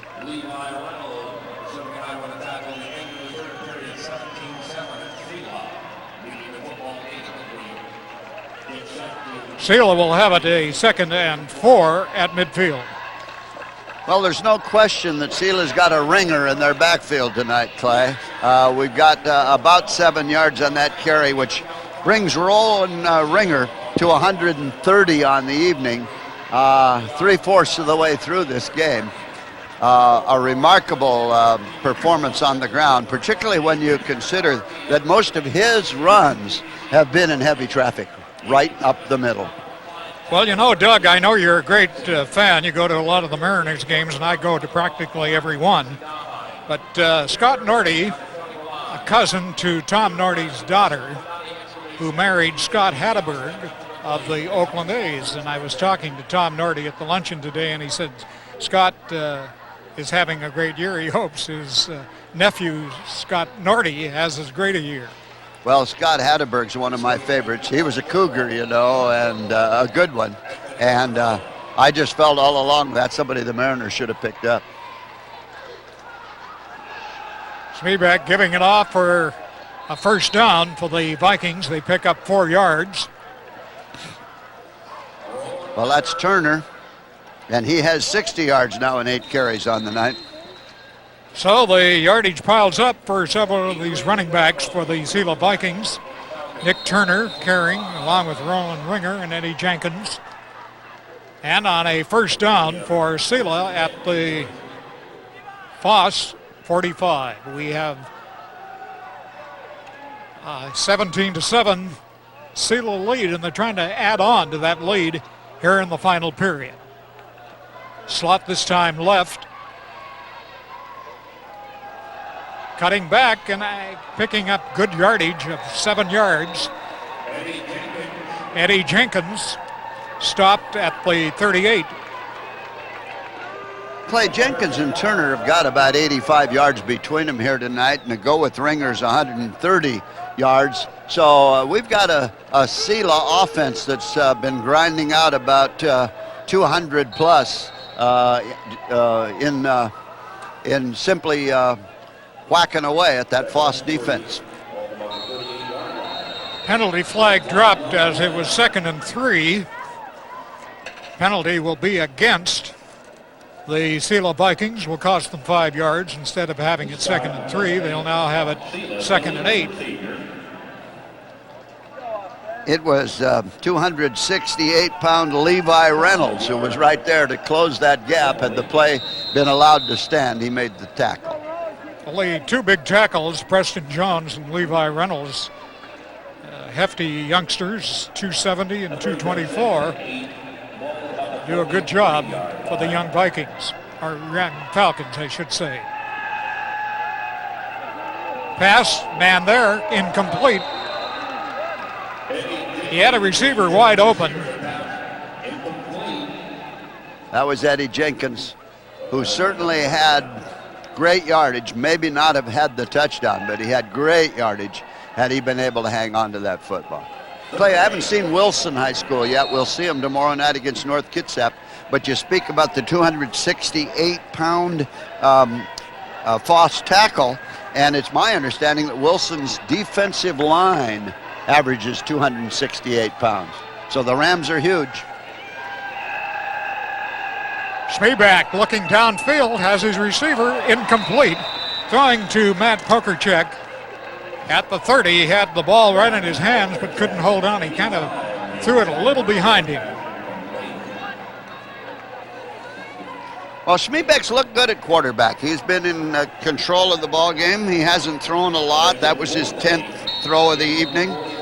And he's completed 5 of those 10 so far in the game. But they've relied on that ground attack. Now here's Jake Ehlers to punt it away for Selah. High snap, but he gets the kick downfield, end over end. It'll go to the sideline and out of bounds around the 12 or 13 yard line. And that's where the Foss Falcons will put it in play, trailing here in the final period. 10 minutes, 7 seconds remaining in the ball game. And it's 17-7, Selah leading. That ball rolls dead, Clay, over by 3 cars that are parked there, courtesy of Robert Larson Automotive Group. And I just want to compliment them because they paid for the parking for all of the fans at the doubleheader here at the Dome. And I think that's really something that parking is free for football fans from around the state to come here and watch these games. Okay, here's Foss. Schrader, or is it? That's Dukes again. Dukes again. Yep. Dukes running wide, but unable to pick up much yardage. Cody Skipton's the man who was the principal tackler on the play. He's a 5'11", 160-pound linebacker. He stopped Dukes after a 3-yard gain, so it'll be 2nd and 7. But the Falcons have a long way to go. They're at their own 15. Well, Selah marched from that 10 a few minutes ago, and Foss is going the same way now. So Foss needs desperately, as Edwards throws to his wide receiver. Has a tough time. He drew a crowd, didn't he? He drew about 5 Selah Vikings, and he had very little running room. Number 3's come up big tonight. That's Bill Young, their 5'10", 150-pound defensive back. And he was the principal tackler on the play. And stopped the play at the 21. So here's a key call. 3rd 2. Falcons, they need this first down to sustain this drive as they trail it 17-7 here in the final period. Bonds is wide this time to the left. Dukes. No running room. He stopped short of the line of scrimmage. All of those blue shirts, Clay. They needed 2, Doug, and that really stops this drive. So it'll be 4th and 2, maybe 4th and 1, but a punting situation for Andrew Medina and the Foss Falcons. There's your man, Bill Young, set to return the punt. Standing at his own 45 as Medina will kick from his 3.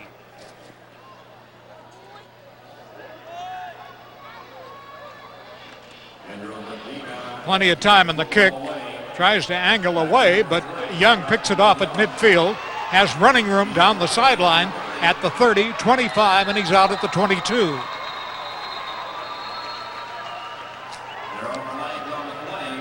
Bill Young's all over the place for the Selah Vikings tonight. But there is a flag that might nullify that fine punt return by Bill Young.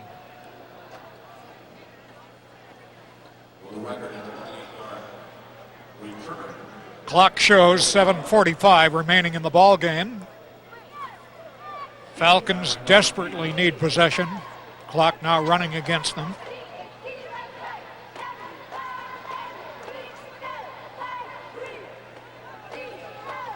We got a face mask against the Selah Vikings, Clay. That's going to keep that Foss drive alive if it occurred during the play. Cal Goings, the referee, now discussing it with the Falcon captain. Explaining the option. Face mask against Selah Vikings, and so the big break here for the Falcons. Foss retaining. That's a big first down. You give up the football, and now you get it back. And if anything is going to keep a drive alive, it's that penalty they're marking off to the 36-yard line. And that's one of the big offensive plays. I guess you could call it an offensive play, maybe defense against the Selah Vikings. Doesn't matter how you get there, but if you get 15, it counts either way. That's a big gainer for Foss. So the clock showing 7:45 in the ball game. 17-7, Selah leads it, but a big offensive series here for Foss. Edwards, complete at the 40. First down, or no, short of the first down, but he picks up about 6. Selah's John All is the man who covers on the play out there at the 44. I think one of the members of the chain gang dropped his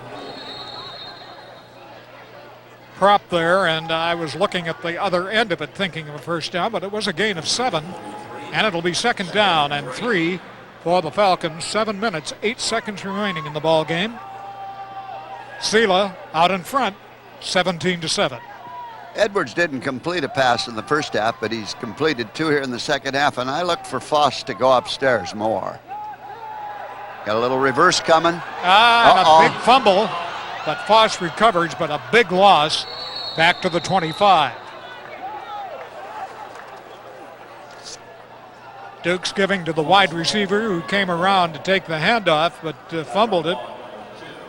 So Foss, instead of carrying on the momentum here in the final period of play, now is faced with a third down, long yardage, about 22. Got a little bit fancy, Clay, early in the season, and it didn't pay off for them. I don't think Selah really pressured the play. It just was some faulty ball handling. And those reverses can be tough early on. Two-set offense, two backs. Edwards, deep drop, throwing downfield. It may be intercepted. It is. Selah's number 32 is Cody Schmiebeck, the cousin of the starting quarterback. We've called that name almost as much on defense as on offense for the quarterback. They're cousins. Kyle is the quarterback, and really maneuvering his team into a commanding lead here in the final minutes of the fourth quarter. The ball resting at the 44-yard line. It'll be 1st and 10 for Selah. Couple of good athletes. The Schmiebecks have been dominant on both sides of the ball. Skipton this time is wide to the right. Play going up the middle. Big yardage. He's fighting for every yard and picks up about 16 yards on the carry. Michael Shepard was one of the Foss tacklers on the play, but boy, old Ringer really had him hanging on for dear life. They've had a tough time tackling Ringer, some shirt jersey tackles, but now the Selah Vikings sending Zutenhorst wide this time to the left. John All is wide to the right. Two wideouts. Two back set up the middle. Big yardage. About 6. Ringer's gone to 160 yards rushing here in the ball game with that particular play up the middle, and they're at the 20 now. Guess it's the 21. So with the clock running down, the Foss Falcons are fighting the clock as well as the Selah Vikings, who could really put this out of reach on this particular drive. Once again, they have wideouts right and left. Schmiebeck, long count.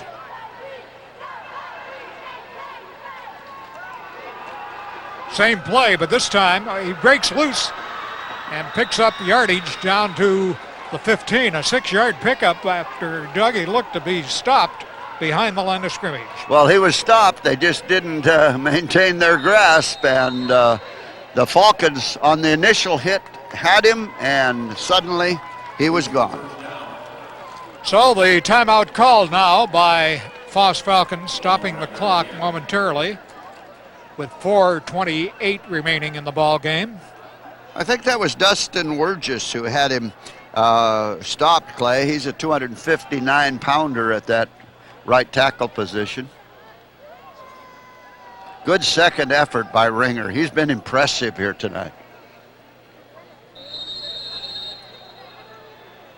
Cal Goings, the referee, signals the ball in play here with 4:24 left in the game. Schmiebeck, the quarterback, long count again.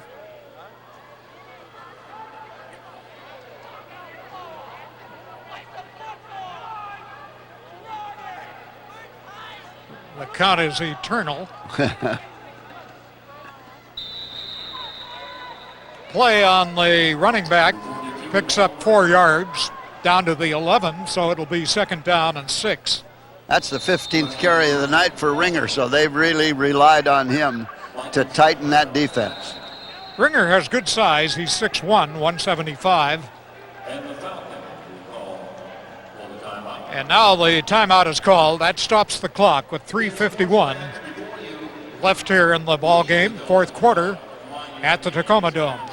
Well, Doug, they haven't really missed Ricky Tyree, who's home with the flu in Selah, but they've had some good running by Rowan Ringer, Eddie Jenkins, Nick Turner, and as a result, they have a commanding lead now with 17-7.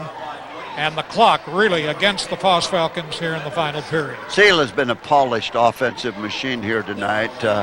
They lost to Lakeside last week at home 28-14. They think they're going to have a pretty good season. They have a young team. That's always tough football over in the Yakima Valley, Clay. And I've been impressed with how few mistakes they've made offensively and how well-schooled they seem to be.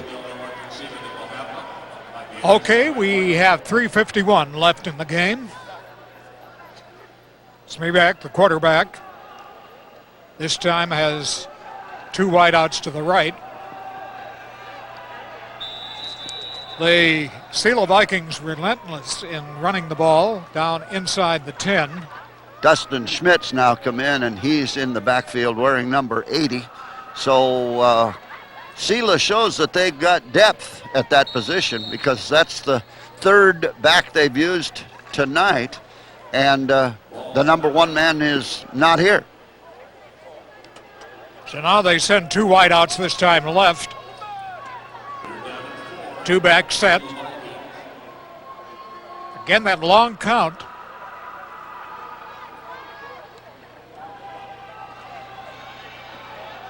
This time the running play picks up just a couple of yards.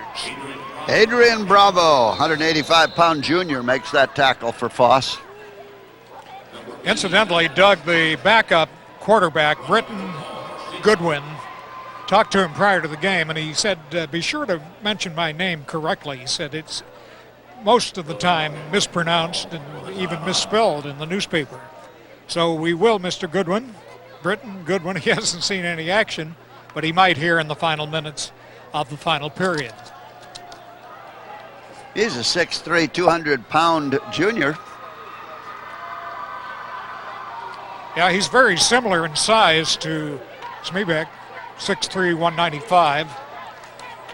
And in practice prior to the game was throwing a pretty good pass. Well, the way Smeebeck has operated here tonight, Clay, and he's a returning quarterback from last year, it's going to be tough to get some playing time as long as he's healthy because he's had a very solid performance. Well, we promised Goodwin that we'd mention his name even if he didn't get into the game. You keep those promises well, Clay. I see that Fife and Evergreen have appeared. They'll be upcoming in the second game tonight, and we're looking forward to that one. It should be a dandy. Here's Smeebeck throwing near the goal line, overthrowing and behind his intended receiver. Excuse me, Clay. Robert Edwards almost had his hands on that, and any kind of momentum at all, he might have had the distance between him and the goal line. It looked like a long interception return had he been able to grab it. So the Selah Vikings are stopped at the 8-yard line. It'll be Foss Falcons in one desperate try here to get back in the ball game, trailing at 17-7 with 2:54 left in tonight's ball game. So they got a lot of AstroTurf between them and that goal line. Yeah, maybe a few too many yards. But Robert Edwards, directing his team, rolls out, looks downfield, decides to run it, and he's horse-collared at the 11-yard line, or make that the 6-yard line. Nice job by Lalo Alarcon there of making sure of the tackle. So the Falcons now with the clock running at 2:33 in the fourth quarter, trying to generate a little offense and make this final score a little respectful.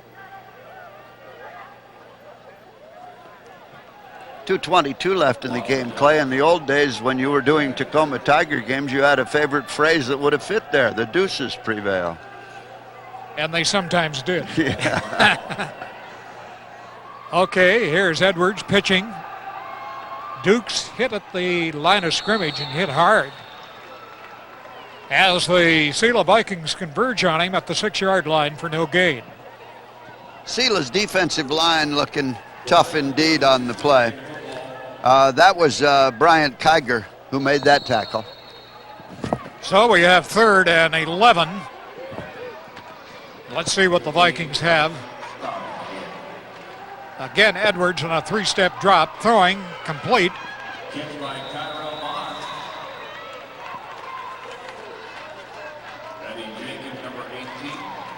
Eddie Jenkins was in on the tackle that time of Kyrell Bonds. 1:22 left. So it's winding down here with 4th and 2, and they're going to run for it in desperation. Pass is thrown into double coverage, incomplete.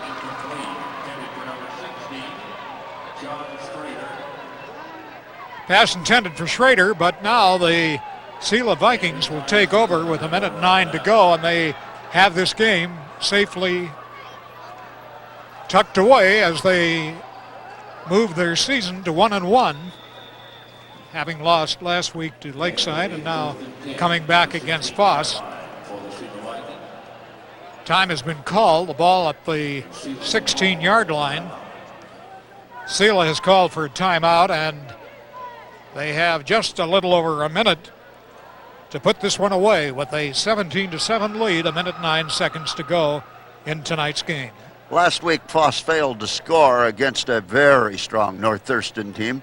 They got themselves a touchdown here at touchdown time, so that's improvement, but I'm sure that Scott Nordy will spend a lot of time this week on fundamentals as his Foss Falcons just simply couldn't contain that efficient forward wall of Selah.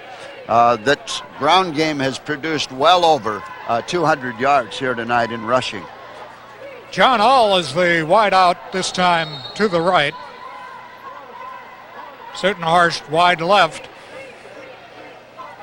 Play up the middle for a yard. And I think, Doug, now they're just going to be content to run it down unless Foss calls too many timeouts. Kyle Brown was in on the tackle on that play for Foss. Well, we got the clock stopped, Clay. But you are right. I think we're just going to run it out. It looks to me like the final score's up on the board, although Selah's at the 15, so you never know.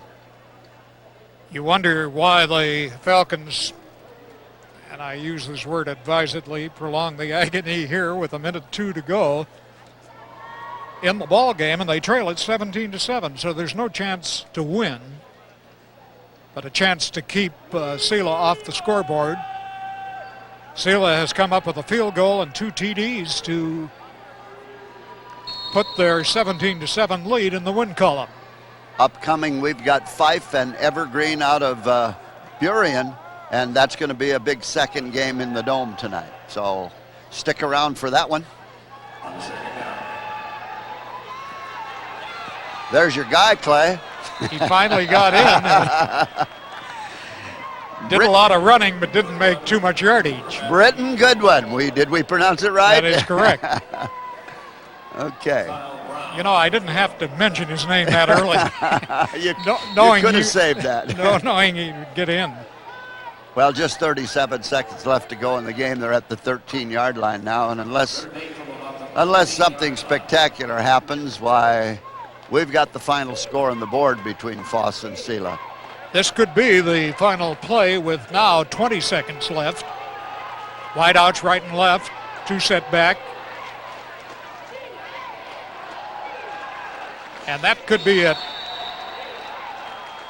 Play carries down to about the 11-yard line. Clock running down with 4, 3, 2, 1. It's over. Dustin Schmidt on the carry and Kyle Brown on the tackle, and the Selah Vikings have beaten the Foss Falcons of Tacoma by a score of 17-7. Well, Clay, you've been away from the microphone for a long time, and here celebrating 100 years of football in Tacoma and Pierce County. It's been a real pleasure working with you again, And I hope you enjoyed yourself, because we enjoyed hearing from you. Well, I certainly have, Doug, and it's always a pleasure to work with you. One of my favorite people, along with your brother, Kenny, who's now no longer with us. But I'll never forget the first time I ever saw you. You came down from Nooksack, Deming, and Kenny had a baseball strapped to his belt, and a big Mount Baker on his sweater. And we're just saddened by his not being here. But well, you always said he was going to be an admiral, and he became a Navy captain. The next step to being an admiral, and he'd been an admiral if he'd taken a boat, but he loved flying too much. So. Well, that's true, and Yeah. my prediction came awful close to being correct. And speaking of flying, the Selah Vikings were high flying here in the ball game tonight, the first of our dome doubleheader. You see them leaving the field triumphant. They're in the dark uniforms as they beat the Foss Falcons 17-7, and it was just too much Selah on the ground in tonight's game. Well, Doug, it has been a true pleasure for me working with you this afternoon, and this evening you got your work cut out. We'll go ahead and see what Fife and Evergreen bring, Clay. And again, thanks so much for being part of the broadcast team here at the Tacoma Dome. Touchdown time in Tacoma is all about the past, the present, and the future, and you and I certainly have made the past an emphatic part of this particular game. Well, there you see the final. Go ahead, Clay. I was going to say thank you, Doug. It's been a pleasure of mine being with you, and hope to see you somewhere down the line. Thanks, Clay. The final is Selah 17, Foss 7, and we hope you've enjoyed this broadcast from the Tacoma Dome.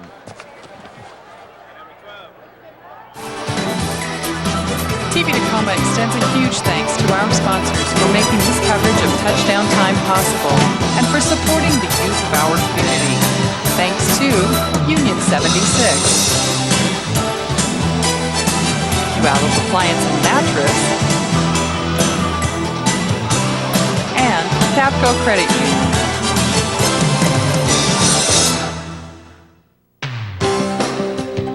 This is the City of Tacoma's 24-hour information channel, TV Tacoma. Watch us, watch Tacoma.